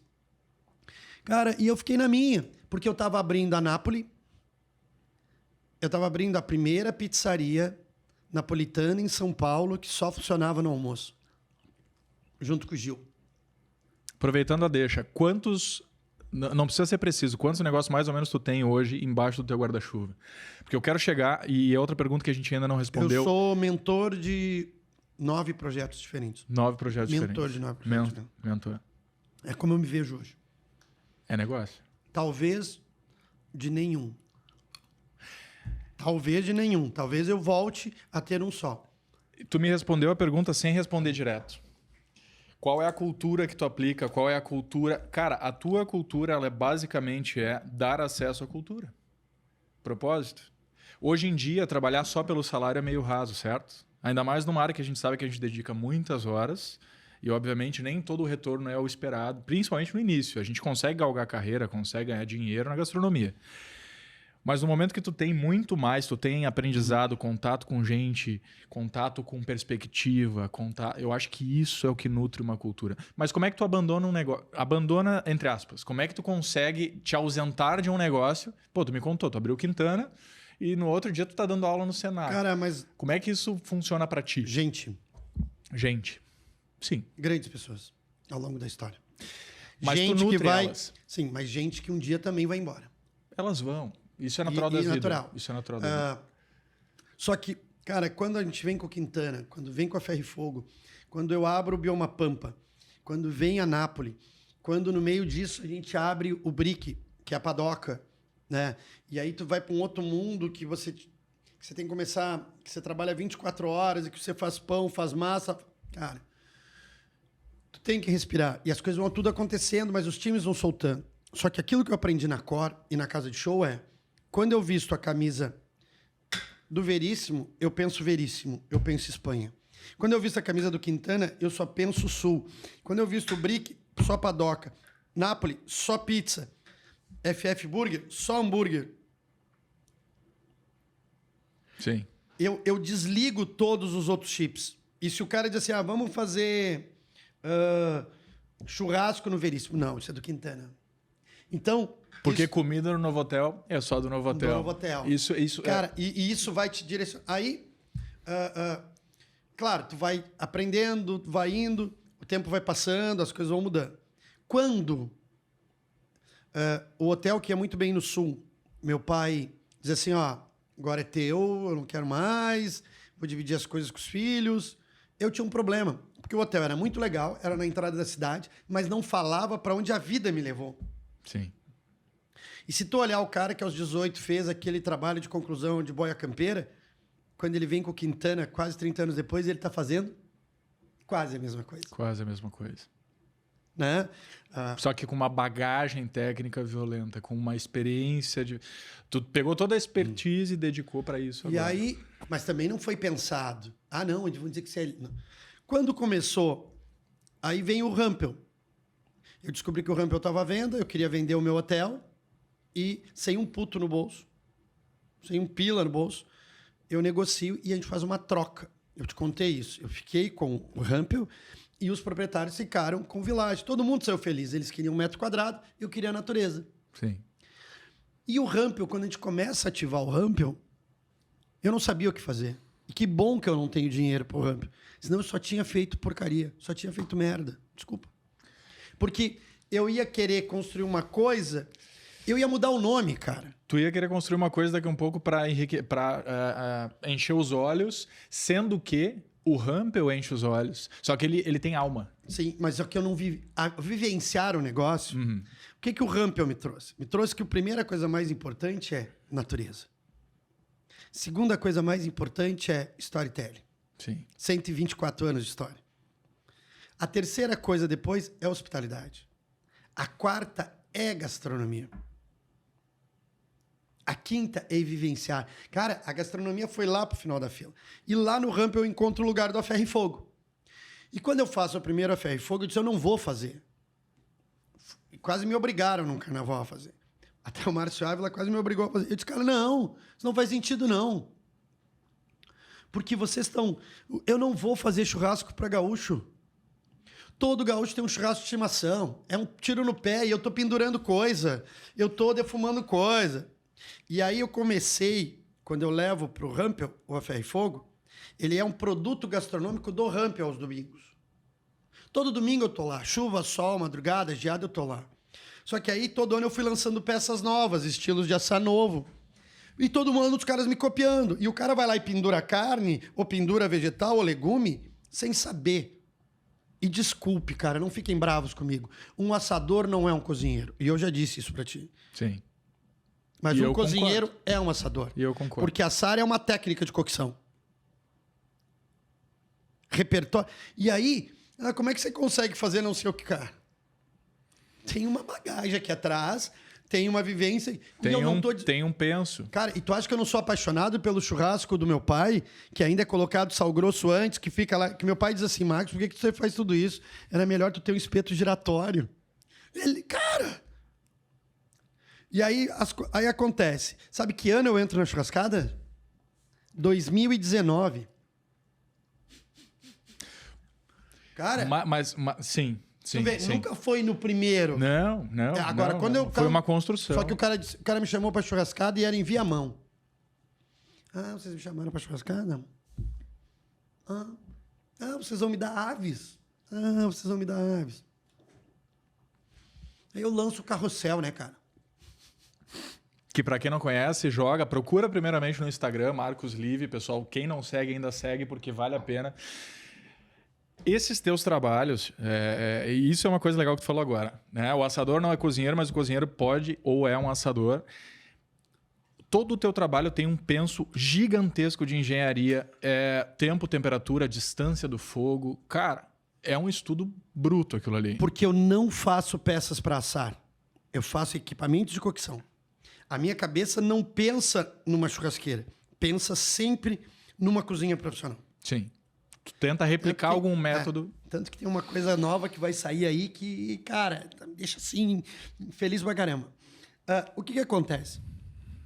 Quando eu lanço a coleção, quando eu lancei o carrossel, ele explodiu. O Jimmy Ogro foi incrível, foi generoso, foi gentil. E aquilo foi para Ana Maria Braga. E eu fiz frango, né, de cabo a rabo. E lá... E depois eu vou para a churrascada e faço um dia só com 1 tonelada de vegetais e legumes e no outro dia com 1 tonelada de aves. Com detalhe, quando eu abria o carrossel, eu abria 4 estações.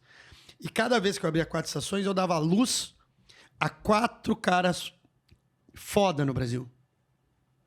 Meu, quando tu vai cozinhar numa churrascada e eu tenho a Beth Schreiner, o Chimas, o Márcio Ávila, o Elton Jansen, o Zé Maria...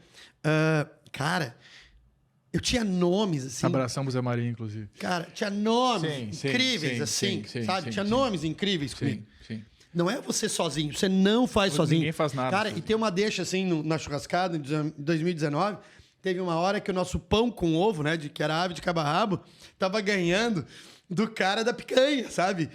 Porque era um equipamento de fogo. E tanta gente envolvida boa, trocando. Cara, porque essa generosidade que tu fala é onde eu mais percebo que todo mundo ganha, tá? Porque, por exemplo, hoje a gente já falou de negócio, já falou de carreira, já falou de um monte de coisa. Só que nada disso seria possível se a gente não tivesse, e de novo, os nomes que passam pelo nosso caminho e nos agregam de certa forma. Mesmo que às vezes ali quase como subconsciente, te larga uma deixa que lá na frente tu, puta, cara, aquele cara me falou aquele negócio. Vocês estão vendo que ele não para, né? Eu fico distraído aqui, quando vê ele vem, ele serve de novo. E isso é um vício muito bom, porque a gente entende que, no fim das contas, a gente está aqui para servir. Com tudo isso. É que tem uma coisa, né? O A Ferro e Fogo e o Rampel trouxeram, nos últimos 5 anos, o maior número de profissionais da gastronomia para o sul do Brasil. Disparado. De tirar o chapéu. Eu já fiquei me coçando para ir em vários. Disparado, assim. Cara, de fazer o Fogo Conecta trazendo 15 estrangeiros. Quando que um russo ia cozinhar? Cara, o Belora foi assistente de um russo que fez uma sopa de frutos do mar com uma vodka ultramente gelada que servia no primeiro fogo. Quando você tem um dinamarquês, que era o cara do Noma, o segundo homem do Noma. Cara, a gente trouxe caras, mulheres, pessoas, porque não é só o chefe, não é só o cozinheiro, é o músico, é o fornecedor, é um mundo de gente. É uma cadeia. E aí o A Ferro e Fogo virou uma coisa que... Por que eu crio peças, coleções novas agora? Porque as pessoas não entenderam uma coisa. O A Ferro e Fogo, ele era um produto gastronômico do Rampel. Aí ele virou um destino regional. Aí ele virou um destino estadual do sul do Brasil e do Brasil. E aí ele virou um lugar de destino de turismo gastronômico. Isso tu fez muito bem, que tu me respondeu ali atrás, né? Daqui um pouco, mas estão me chamando pelo mundo inteiro. Não, mas tem lugar que eu vou trazer aqui por causa do destino. Quem faz muito bem é o Francis Malma. É ou não é? Sim, mas o Dário faz isso, o Dário Cecchini faz isso, exato, o Etchebari faz isso. Cara, exato. Se apropriar do que é nosso. Se apropriar do que é e nosso. defender. E aí, a virada vai. Eu fiz o carrossel e eu tava esperando para em 21 lançar a gaiola. Em 20 eu ia lançar a gaiola. Aí veio a pandemia.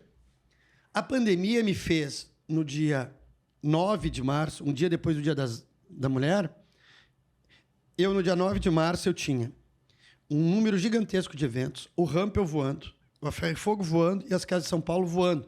Eu tinha acabado de inaugurar 2 casas no Morumbi. Eu estava voando. E em uma semana, eu fui do céu ao inferno. A pandemia fez os meus 350 funcionários virarem pó. A pandemia me fez viver diariamente com a possibilidade da falência iminente. A pandemia me custou meu casamento. A pandemia me custou uma série de coisas. O meu grau de loucura... A gente montou um comitê de crise na mesa de casa, né? E eu todos os dias saí para trabalhar. Porque não era justo um cara meu estar lá fazendo um delivery e eu estar em casa. Não. Todos os dias a gente saiu, todos os dias a gente dedicou. A gente negociou com o fornecedor. Cara, teve de tudo. O grau de loucura das pessoas é a coisa mais absurda. Eu lembro. Eu tenho um fornecedor, cara, que eu comprava na época, e hoje eu continuo comprando, na época, um valor absurdo em proteína animal. Um dos caras louco, sócio do lugar, me liga no sábado à noite dizendo assim, cara, se tu não me pagar, eu vou te matar. Só que o que eu comprava com aquele cara no mês, o valor que estava em aberto era 15% do que eu comprava por mês. Grau de loucura do cara. Sim, sim. Cara, as pessoas estavam num extremo. Aí, cara, a gente vem pro sul, a gente vai, se organiza, as coisas acontecem, acha um lugarzinho para ficar no sul bom.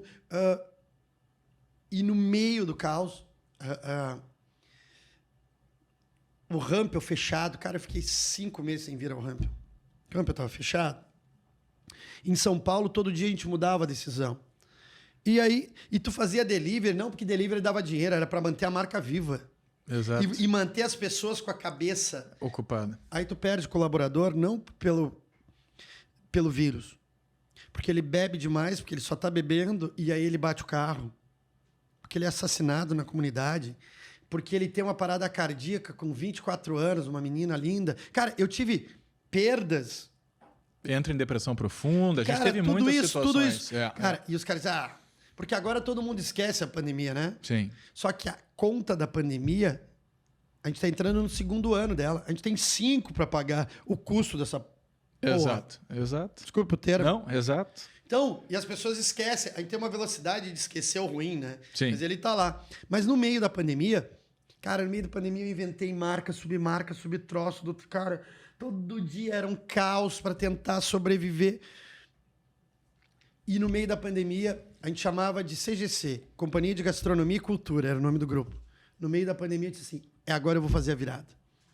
É quando surge o Grupo Bar. Grupo Bar. Aí o cara disse, mas o que é bar? É uma expressão? Não, bar para nós é simples. B é bio, é vida. A é de atitude e H é de hospitalidade. Então, para nós, o Grupo Bar, diferente de qualquer outra coisa, ele é vida com atitude e hospitalidade. Isso não tem valor, missão, visão, é um propósito. E a Sim, partir daí, cara, maior. Cara, a partir daí, e aí começou as guinadas. É uma filosofia. É uma filosofia. É uma filosofia. É uma filosofia. E aí, as coisas acontecem. E hospitalidade para nós, cara, não... E aí começa assim, todo mundo assar carne, levantar carne, fazer carne, defumar carne, o cara vai lá, copia meu arco, o outro vai lá, copia não sei o quê, o outro copia meu arquivo, e aí tu fica olhando, meu Deus. Quer saber de uma coisa? Não vou brigar com ninguém. Eu vou todo ano lançar uma coleção nova.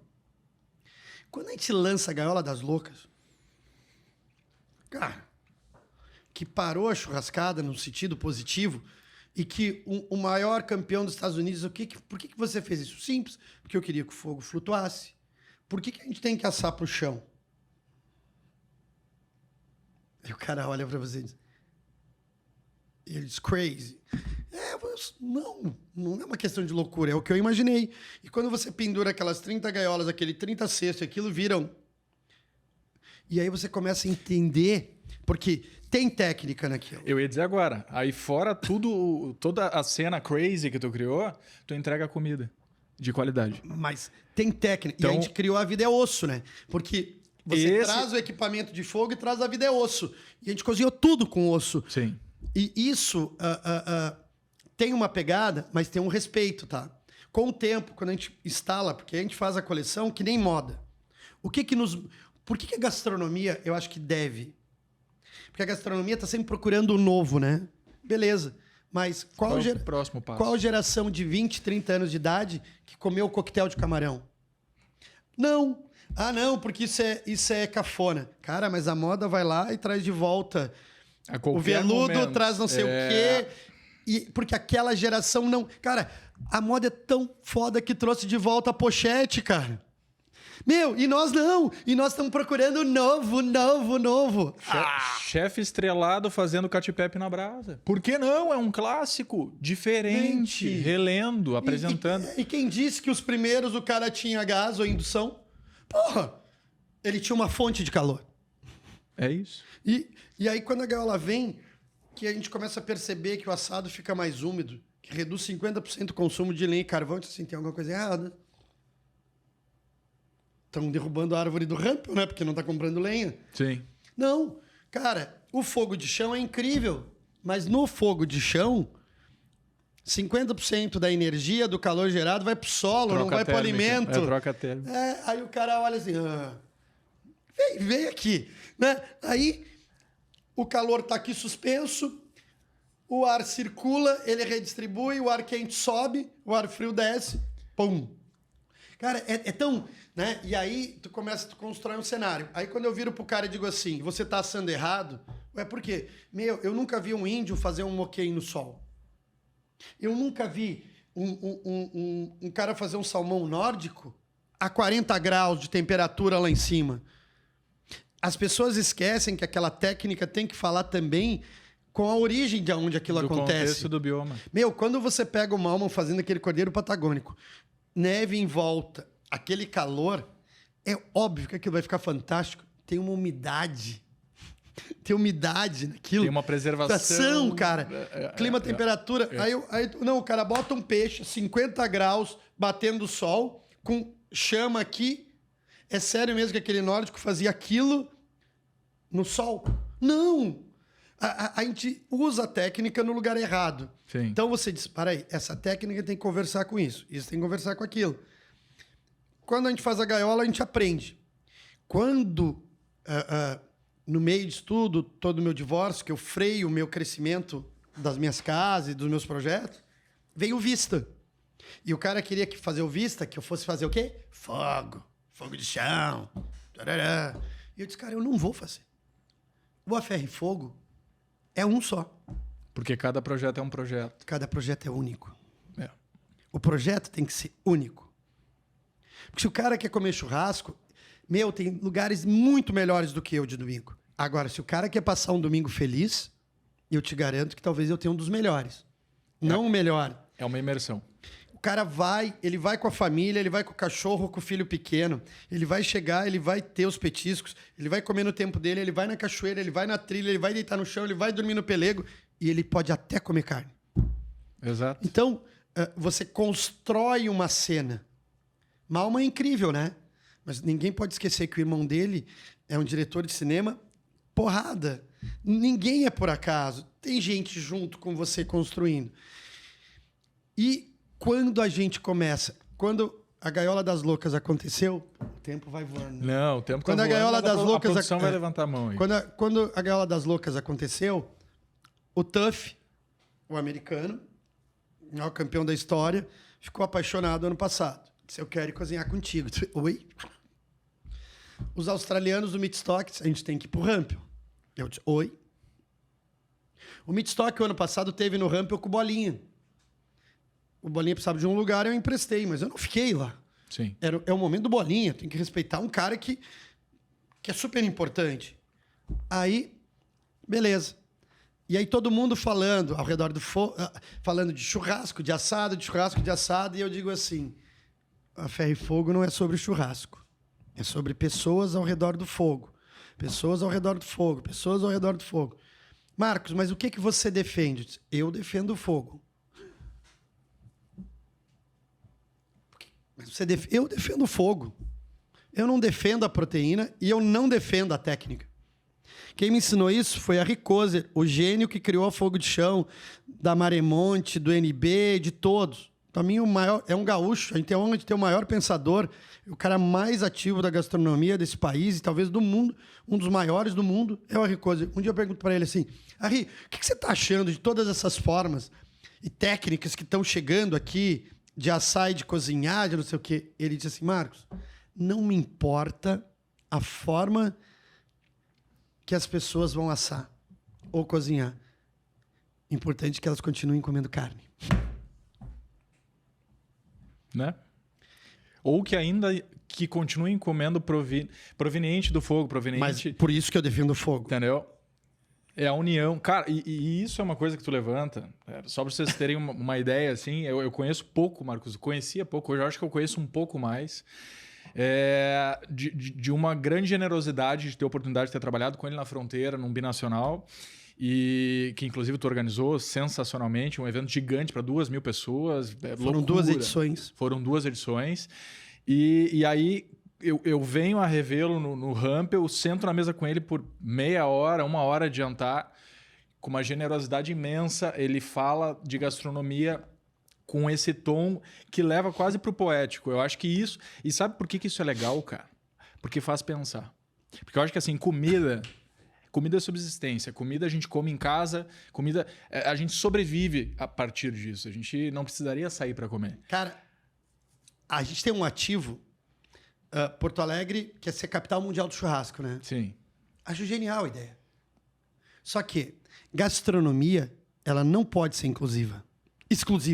Ela tem que ser inclusiva. Exato. A gastronomia não pode ser exclusiva, ela tem que ser inclusiva. E aí, tu não te torna maior em nada se você for indoor, para dentro. Sim. Se tu parar para pensar, quem mais faz fogo num domingo nesse Brasil? São as comunidades. Eles são generosos na hora de assar. Todos eles, um traz a cerveja, um traz um pedaço de carne e eles assam na rua, na calçada, em todo lugar. Você quer ser o maior do mundo no churrasco? Você tem que ter uma lista de todos os lugares para comprar carne, todos os lugares para comprar carvão, todos os caras que fazem faca, todos os caras que fazem espeto. Você tem que agradecer por ter uma Santo Antônio, um Conca e um Barranco e um Cambrinos. Enfim, Você tem que... Cara, quando você é a capital mundial do churrasco, o cara que tem um yakitori é churrasco. O cara que tem um coreano é churrasco. Um cara que tem um forno indiano é churrasco. Exato. Um cara de charme ou de churrasco é churrasco. Exato. É muito mais amplo do que você condicionar. Desculpa a minha... Não, mas isso tem a ver. E nada é mais democrático que um churrasco. Nada é mais democrático. Porque ninguém pergunta assim... Tu vai dizer assim... Tu me convida para ir na tua casa comer um churrasco. Me convida. Bora lá em casa comer um churrasco. Bora mesmo, né? Qual a carne que você vai fazer? Já não sei se vai ter uma segunda vez. Sim, porque, cara, ninguém vai te Ninguém perguntar vai qual a perguntar. carne. O cara vai.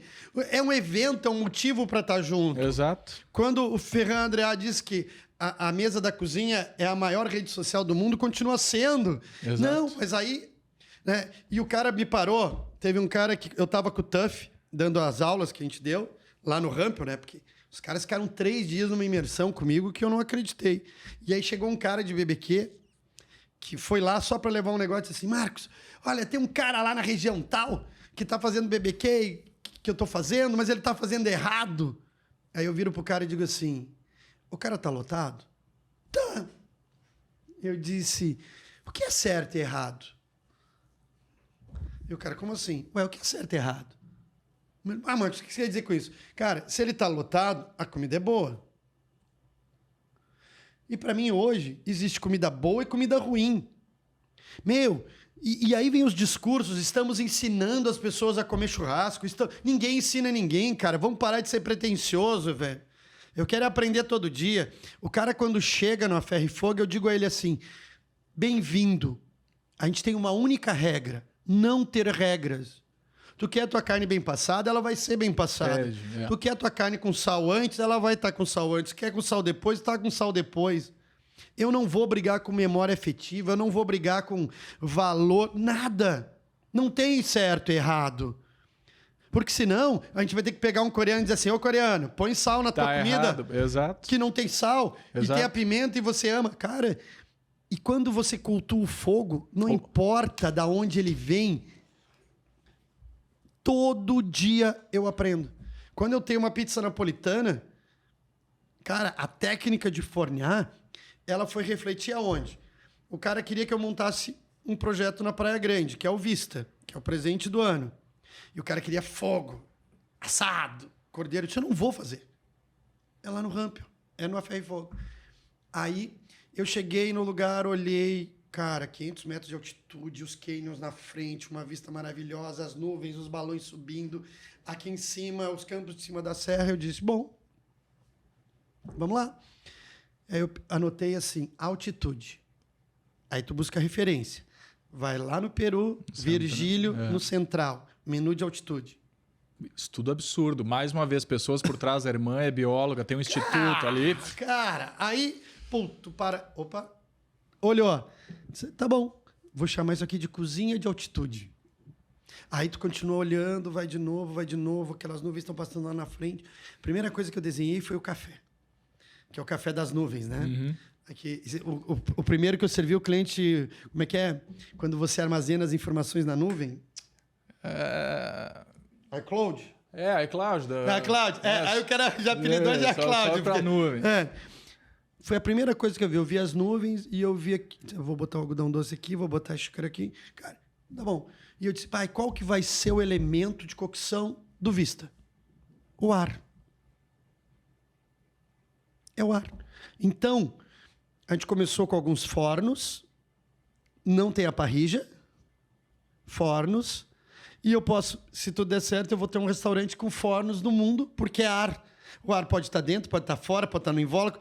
E a partir do momento que você pega aquela linha, meu, é desesperador, porque você foca e vai dando os elementos. E te abre um mundo de possibilidades. Qual o maior case de sucesso de gastronomia no Brasil no momento?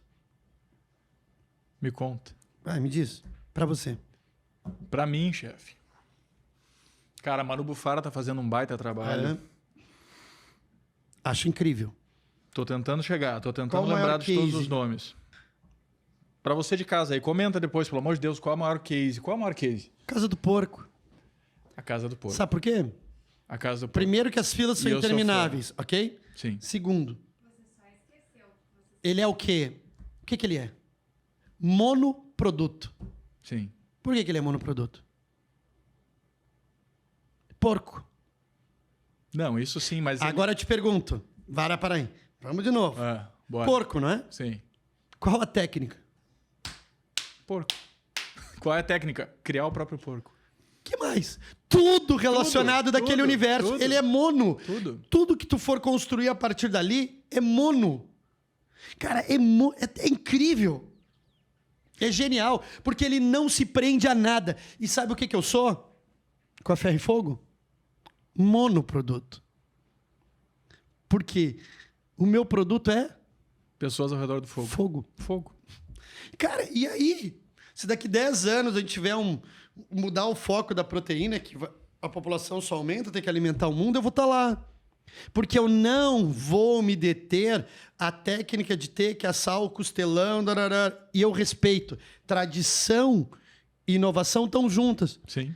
Cara, quando a gente explodiu agora, quando eu fui pensar na coleção 2024, que é o pêndulo e o giroscópio de Foucault, eu disse, eu quero fazer algo com movimento. Eu já fiz o fogo flutuar, eu preciso trazer movimento. E qual o primeiro movimento que a gente inovou, que o gaúcho inovou? Foi o espeto giratório. Sim. Que é movimento. Aí, eu disse, pô, com o pêndulo, não sei o quê. Quando eu trago um costelão no giroscópio, o que aconteceu? Quando eu fiz o primeiro teste, que eu faço teste sozinho, tá? A gente faz a peça, faz o mock-up, eu fico sozinho, porque odeio engenheiro de obra pronta. Eu quero errar e acertar, quero queimar, quero passar minha vergonha sozinho. Pela própria cabeça, sim. Não, a vergonha. Depois eu chamo o time. Entendi. É só a vergonha sozinho. Quer dizer, você comete... É um momento íntimo. Cara, você comete umas bobagens. Aí tá bom, testei. Foi uma noite assim, eu não dormia aquela noite, eu acordava de hora em hora, eu ia ver aquela costela girando. Aí, eu disse, funcionou. Porque a técnica vem, só deixa eu fazer um gancho, tentativa e erro. Porque ninguém descobriu nada repetindo a mesma coisa. Aí, sempre. cara, quando a gente faz todas... Que eu chego pros caras da Share e digo assim, que eles são incríveis, e digo, quando você tem teu parceiro que compra teu projeto, que tem 90... O cara atende 90 países no mundo, e ele é gaúcho... Sim. Eu respeito todo mundo, mas eles são gaúchos, cara, e eu tenho que levar o sul junto. E eu digo pros caras, eu preciso de 14 peças dessas. Os caras dizem, tá bom. Eles são incríveis. E aí a gente fez a história. E a gente colocou. Quando a gente, na semana de montagem da churrascada, a gente sabia que ia dar certo, sabe? Você começa a entender que aquilo vai dar certo. Na quinta-noite, eu ligo pro meu DJ e digo assim, preciso de luz e globo de espelho.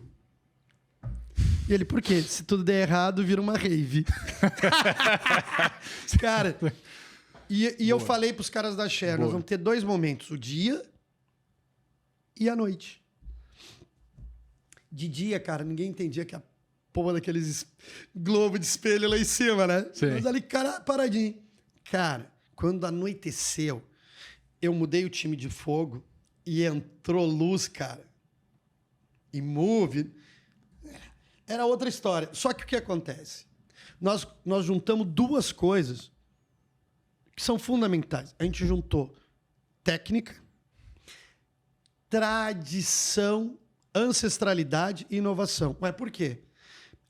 A primeira costela que foi assada no sul, o jesuíta traz o boi. Quem ele catequiza? O índio. O índio. Tudo que ele dizia pro índio tem que comer bem passado, porque eram as doenças. O índio tá lá escrito nos livros, prefiro la muerte do que comer bem passado. Ele queria comer mal passado. Sim. Porque ele não tinha conhecimento do sal. Aí ele assava longe do fogo, porque ia hidratando a carne, que era o suco, que dava o sabor. O que é o giroscópio? É a mesma coisa, ela não pinga. Quando ela vai pingar, ela gira na peça a gordura. Nós continuamos assando longe do fogo, sem sal, hidratando a própria peça. Cara, não... E aí quando você vê aquilo acontecer, você diz, opa, de novo. Então você fez peça para assar costela. Eu disse, não, fiz peça para assar qualquer coisa. Qualquer coisa, cara. Cara, os nórdicos, os peixes nórdicos vão ficar um absurdo, sabe? E aí você traz, né? Mas, de novo, você traz o repertório. E aí o Tuff, cara, o Tuff enlouqueceu. Imagina a minha estação. Quem eram meus voluntários? Bueno, o maior pitmaster do sul do Brasil. O Alex veio da Bahia. É um veterinário que toca frigoríficos para os chineses, um cara genial do assado de couro.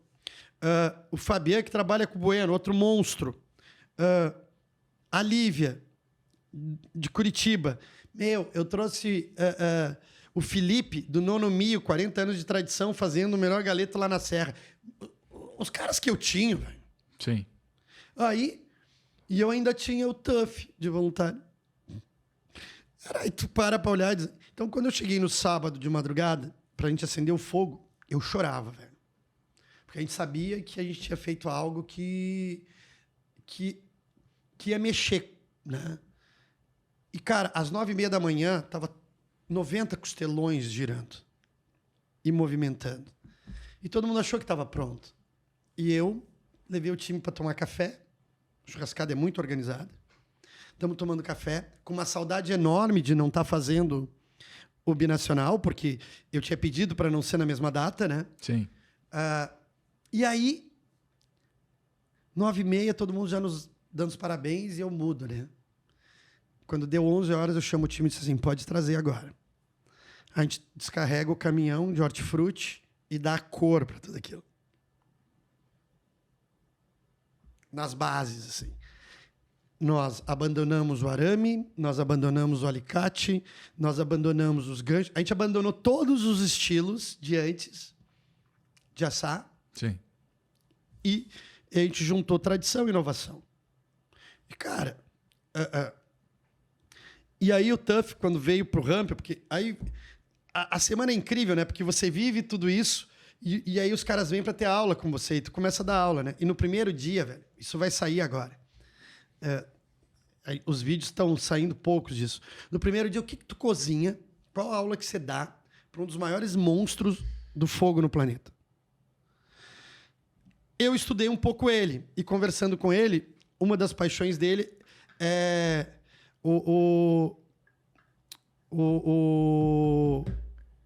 meu Deus, o francês que abandonou as estrelas, Michel, não é o Michel Bras, é o Eu acho que eu Alain, daqui a pouco vem, Alain Passard. Passar, sim.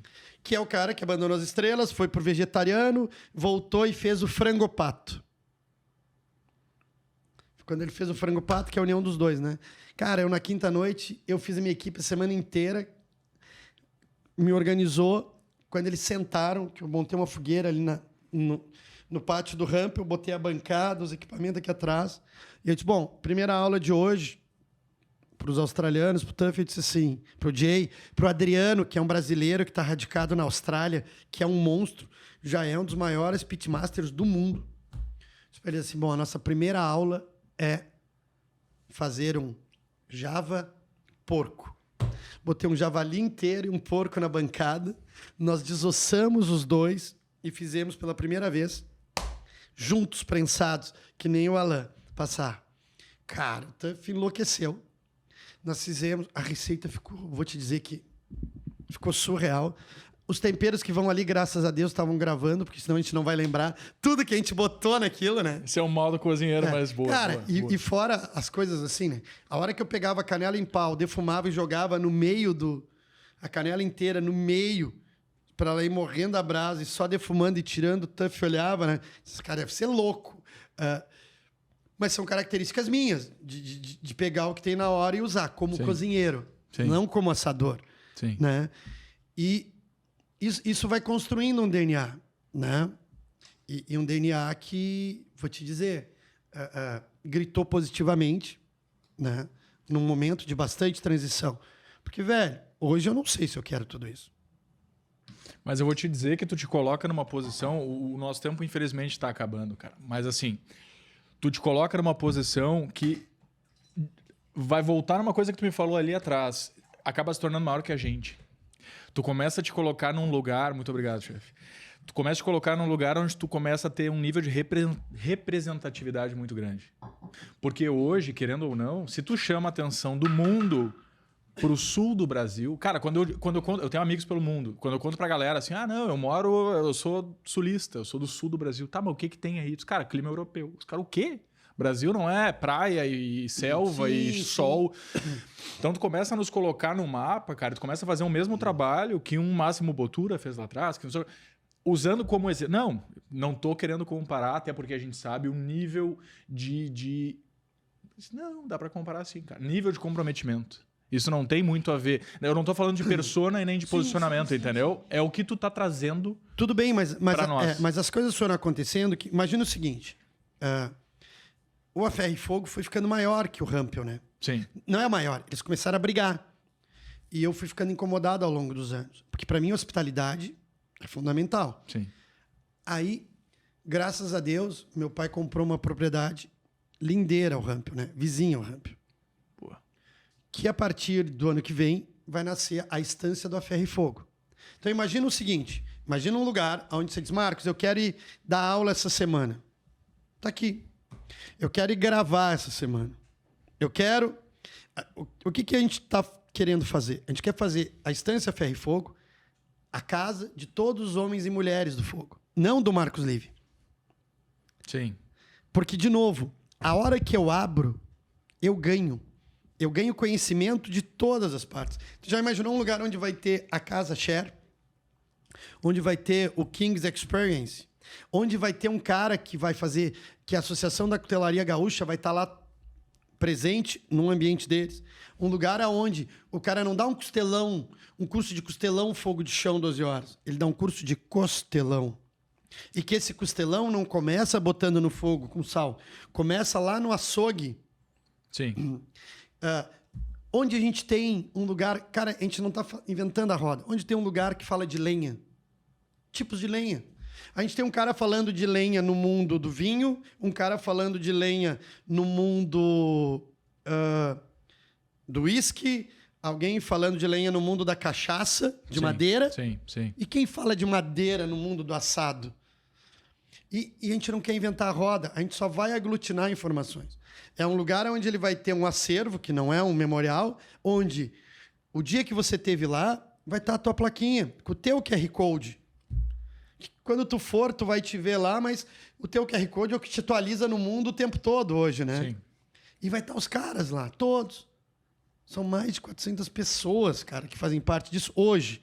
E nós não queremos criar nada a não ser todo domingo o festival A Ferro e Fogo vai estar lá, recebendo as pessoas num ambiente. Claro que a gente já associou uma paixão, que é o cavalo, né? Porque o cavalo faz parte dessa experiência da estância do A Ferro e Fogo. E 3 coisas me movem hoje. Tu nem me perguntou, mas 3 coisas me movem hoje. A operação que a gente vai abrir em Porto Alegre, que não é uma operação de experiência, de destino, não. De cotidiano e conveniência. A gente vai abrir uma operação de cotidiano e conveniência. A gente só quer fazer parte do dia a dia das pessoas. A gente não quer... E a gente está trabalhando nisso. Ressignificando uma região que tem que ser ressignificada de Porto Alegre. Eu estou trabalhando num projeto de monoproduto, que é o Galo Velho. Tá. O que tem o Galo Velho? Eu te desafio agora, desafio todo mundo que for ver o podcast. Um lugar que tem frango, milho e ovo. Cara, é um mundo de receita. Sim. É um mundo de receita. É só isso. Que é um boteco. É boteco, cara. É só isso. Que é o que eu disse, que talvez se me encherem o saco no mundo, eu só quero esse boteco. Eu quero voltar a cuidar desse boteco, cerveja de garrafa, copo americano, né? Porque quando a gente fala ovo, que ovo? Ovo de galinha? Ovo de chocolate ou Kinder Ovo? Cara, não. Se você bota o rótulo, sim, você fica amarrado. Cara, eu não sou o cara que defende o homem ou a mulher. Cara, eu defendo todo mundo, sabe? Não tem... A gente não precisa ter nenhum tipo de amarra. E o que aconteceu na volta para casa, para São Chico? A cozinha regional, eu fui tido, cara. Teve um depoimento infeliz de alguém, eu acho que é isso, que a pessoa disse que eu prostituí a cozinha gaúcha. Cara, eu disse assim... Essa é uma pergunta que eu ia te fazer antes. Como é que tu lida com a crítica? Não, cara, mas a crítica, se o cara me criticar, olhando para mim ou falando, eu posso parar, pensar e aprender com aquilo. Sim. Mas quando o cara disse que eu prostituí a cozinha gaúcha, eu fiquei dizendo, peraí, mas que cozinha gaúcha? Porque a cozinha típica, ela é afetiva. E a cozinha afetiva, eu não vou ter força nunca contra ela. Só que, se a gente continuar fazendo cozinha, achando que tem fronteiras, muros e barreiras, cara, tá tudo errado. E uma cozinha que daqui a um pouco não vai saber... Cara... A cozinha hoje, cara, ela não é típica. A cozinha hoje, ela é de território. Exato. É o que é local, é o que aquele território tem naquele momento. Todos os imigrantes chegaram aqui e encontraram um ecossistema que mudou. E eles trouxeram a memória afetiva deles e adaptaram ao ingrediente, ao que tinha e executaram. Exato. Então a gente está construindo, bem dizer, a culinária. Cara, e ela não tem fim. E ela não tem fim. E o cara, em vez de me dizer que eu prostituí a cozinha gaúcha, ele devia se ligar ao seguinte, que essa mesma pessoa não faz. Se ele entender que a cozinha gaúcha é a cozinha gaúcha, que é a cozinha do Uruguai ou da Argentina... Eu vou respeitar as empanadas. Mas então, cara, se tu tá dizendo que eu prostituí, vai lá, tu e faz. Sim. Então copia o vizinho, né? Sim. Mas a minha indignação não tá aí. É que não entenderam. Se a gente tiver a cozinha de território, o Rio Grande do Sul tem os territórios. Por que a gente vai para Provence, para Bordeaux? Por que a gente vai para Toscana? Por que a gente vai para Sicília? Por que a gente vai para o País Basco? Porque aquela região tem uma cozinha específica. E o turismo gastronômico, o turismo enogastronômico são coisas incríveis. O turismo de azeite é incrível. Tudo isso é incrível. Mas ele é território. Sim. Tu imaginou que se a gente fizesse cozinha gaúcha, tu ia poder usar azeite gaúcho? Não, porque não tinha azeite gaúcho. Exato. Tu não ia poder usar... Cara, eu tô numa região, São Chico virou o maior entreposto de batata do sul do Brasil. Os cogumelos nativos e os cogumelos porcini que dão na época, que eu quero que tu vá lá colher comigo. Não, eu quero. Cara, eu não poderia usar? Sim. Eu só ia poder usar pinhão? Sim, sim. Meu, aí vem uma produtora local e traz ruibarbo pra cena gastronômica. E a gente lança aquele troço. E se adapta. Cara, e aí eu comecei a ficar incomodado, porque daí tu vai vivendo, que é o projeto. O Rampel tem um restaurante dele, que é o Ana Terra. Sim. Que é o restaurante que mais sofre, né? Porque ele faz café da manhã, à la carte, jantar, alemão, feijoada, gringo, a ferro e fogo. Matheus, para mim, é o chefe mais completo que eu tenho. Porque ele consegue atuar em todos ao mesmo tempo. E nos eventos. E o Ana Terra, aos poucos, a gente está desenhando ele, que é o quê? A gente fez um manifesto, junto com o Jorge da Prazeres da Mesa, com a Mariela e com políticos da região, falando da cozinha dos campos de cima da serra. A cozinha dos campos de cima da serra é a cozinha de território. Que só aqueles 14 municípios podem. Porque a cozinha serrana... Cara, qual serrana? Qual serra nesse Brasil? Meu, da Bahia ao Espírito Santo, o Ceará, todo mundo tem serra. Cozinha serrana? A do Rio? Não, a cozinha serrana. E aí, quando a gente faz uma alface americana tostada e grelhada com torresmo de italiano, quer dizer, alface americana... Eu digo, você sabia que o maior produtor de alface americana do McDonald's está em São Luís de Paula? Essa nem eu sabia. Exato, cara. E tu consegue... É exatamente essa percepção que eu queria trazer hoje. Pessoal, quem tá entrando agora, que isso? Quem tá entrando agora, quem daqui a um pouco se perdeu um pouco no assunto... Trouxe hoje o Marcos Live, primeiro episódio desse podcast, porque ele é uma figura muito representativa na gastronomia. Ninguém, velho. Não, cara, confia em mim quando eu digo que tu levanta uma bandeira que não é fácil. Porque assim, a gente trabalha... Eu, Jonathan Marco, trabalho pelo meu nome hoje, construindo uma identidade, uma carreira, para daqui um pouco, quem sabe, poder abraçar coisas. Tu já tá abraçando coisas. Então hoje tu te bota numa posição de educação. E aí quando eu falo educação, de novo, eu sei que tu falou, a gente não educa público, a gente não educa cliente. Eu tô falando de educar a mentalidade de quem trabalha no setor. Porque a gente precisa se unir, isso é um ponto fortíssimo do que a gente falou hoje, que é unir a cena gastronômica. Ninguém compete com ninguém, a gente está aqui para construir algo. E é a gente levar para frente coisas que são nossas, porque, de novo, a gente tem uma memória afetiva de imigrantes. Nós somos um país jovem, cadê a cultura real brasileira? Sim, mas indígena. Quando tu faz cozinha de imigrante... Um monte de outra coisa. quando tu faz cozinha de imigrante, a gente não pode esquecer que a gente é sempre engolido pela indústria, por outros setores, porque eles têm pesquisa e nós não. Agora, tu acha mesmo que a tua geração quer comer joelho de porco? Eu particularmente quero. A minha Mas não. Não.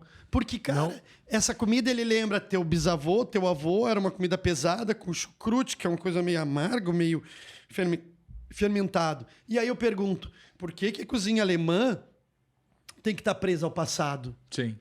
Cara, o que que Munique está fazendo hoje? O que que Frankfurt está fazendo hoje? O que que Berlim está cozinhando hoje? Exato. O que ele veste hoje, o que ele fala hoje, como ele se comporta. E Mudou. por que, cara, e se a gente trouxer isso, a Mudou. gente continua mantendo vivo? A comida árabe estava morrendo em São Paulo, porque os restaurantes têm uns 50, 60 anos. Do mesmo jeito. Do mesmo jeito.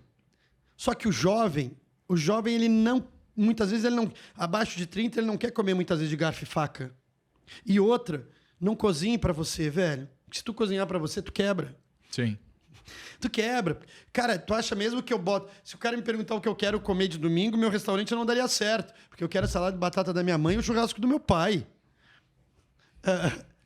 Cara, você tem que pensar. As gerações precisam ser olhadas de novo. Aí a comida árabe veio comendo com a mão, a esfirra com a mão, o quibe mudou, o shawarma, o mishui. Cara, tudo mudou. E o turco... Por exemplo, é o cara que mais inovou em mise-en-scène. Todo mundo ficou olhando, mas o cara joga o salzinho. Não entenderam nada. Eles fazem mise-en-scène. O cara brinca com o sorvete antes de largar na tua mão. Na tua mão. Isso, é isso. Cara, as pessoas querem. E se tu imaginar, o francês fazia isso no Richaud com Crêpes Suzette há 40 anos, com Guéridon No do carrinho, lado. Guéridon, Talvez ser velho, o problema é esse, né? Não, cara, mas... Mas guri, a questão é, eu fiz 50 anos de idade, 40 de gastronomia, 30 de São Paulo. Saí da pandemia devendo 20 milhões e 10 anos para reorganizar minha vida.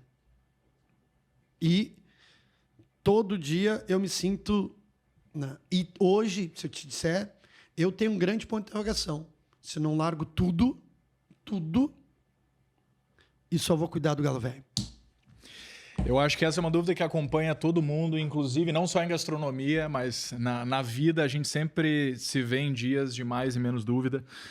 Cara, genial. Genial falar contigo. Eu vou te pedir uma coisa que eu quero fazer, que é uma dica do que fazer, uma dica do que não fazer para o empreendedor. Cara, isso é crucial, é importantíssimo, porque a gente quer falar para quem trabalha, mas também quer falar para quem empreende. Dentro de toda essa conversa, se a pessoa parar take a take, ela vai ter muitos insights. Mas assim, do que te vem à cabeça agora? Do que fazer, do que não fazer? Cara, eu vou começar um restaurante, que nem a gente estava conversando com o Vitor agora há pouco.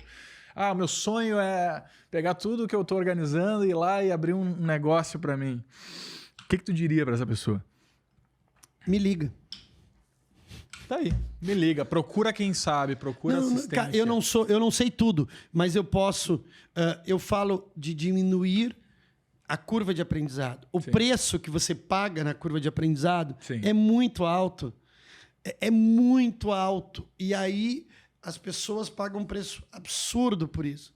Que não para de pé muitas vezes. Né? Então... Ninguém vai ter disponível, talvez, esses anos todos de aprendizado para conseguir executar alguma coisa no nível. O preço é alto, que eu paguei por isso. O né? preço é alto, pagou com vida. Marcos Live, muito obrigado pela tua presença. Cara, tu é um cara que eu respeito demais. É um prazer de verdade e um baita símbolo de generosidade da tua parte poder estar aqui hoje. E eu posso te deixar um convite? Por gentileza. Eu só vou fazer uma coisinha antes, porque vai ficar uma tradição aqui. Que vai ser os nossos convidados levarem o seu copo. Mas pode fazer o convite, chefe. Eu estou totalmente... Tchê, 2024, a gente vai lançar, dentro da estância da Ferro e Fogo, Nina. Nina, em Quichua, é fogo. A Serra vai ter o primeiro restaurante só de cozinha de fogo. Sem gás, sem eletricidade, sem nenhum equipamento de tecnologia. E o Nina vem para ser realmente uma cozinha de fogo. Talvez o cara que tem um cara na Austrália hoje fazendo isso incrivelmente bem. The Hellgate, The Hell Door. Que é o cara que estava no Etxebari. Sim. E o Etxebari. Que são os monstros nisso. Os Para mim, masters Etxebarri, do que a gente pra tava mim, falando. Etxebarri é acima de qualquer coisa. E respeitando todo mundo. E nós vamos trazer o Nina com uma parceria. Eu estou desenhando o equipamento de fogo do Nina, que é para ser um parque de diversões onde absolutamente tudo e qualquer coisa que uma cozinha profissional possa executar, da entrada à sobremesa. Ele faça com fogo em brasa. Não, num único equipamento. Num único equipamento. Cara, me chama. Eu vou trabalhar contigo, eu vou trabalhar de graça. Sendo pago também é bom, né? Desculpa, mas eu... não, não? a segunda parte... Oi? Oi? Eu falei? Pensei que você ia me pagar pelo conhecimento. Pago, cara, com certeza. Pessoal, fica a dica então. Nina vai surgir. Para quem gosta de trabalho com fogo, gosta de voltar no roots, porque querendo ou não, gastronomia, de novo, não é só olhar para frente achando que a vanguarda mora no mais ou menos bonito, no mais ou menos diferente. É pensar que tudo parte do princípio, que é o fogo. Tudo sai do mesmo lugar. A gente aprendeu a comer com fogo. Muito obrigado. Muito obrigado. Você de casa aí, muito obrigado por estar com a gente. E nada disso seria possível se não fossem os nossos apoiadores. Então, Case Gastronômico agradece ProHub por receber esse projeto lindo e nos entregar toda essa qualidade para você. Também quero agradecer o pessoal da Fruc Bebidas por toda a bebida disponível. Infelizmente, não tomamos uma cerveja hoje, fica para uma próxima. Mas a gente se manteve hidratado durante a entrevista. E também quero agradecer a Banca do Holandês por nos manter alimentados. Muito obrigado. Para quem não assistiu e tá pegando esse gancho agora, entra aqui e assiste, porque Marcos Live deixou muito nessa mesa e a gente começou com o pé direito. Muito obrigado, chefe. Valeu, guri. Sucesso. Cara, para nós. Obrigado.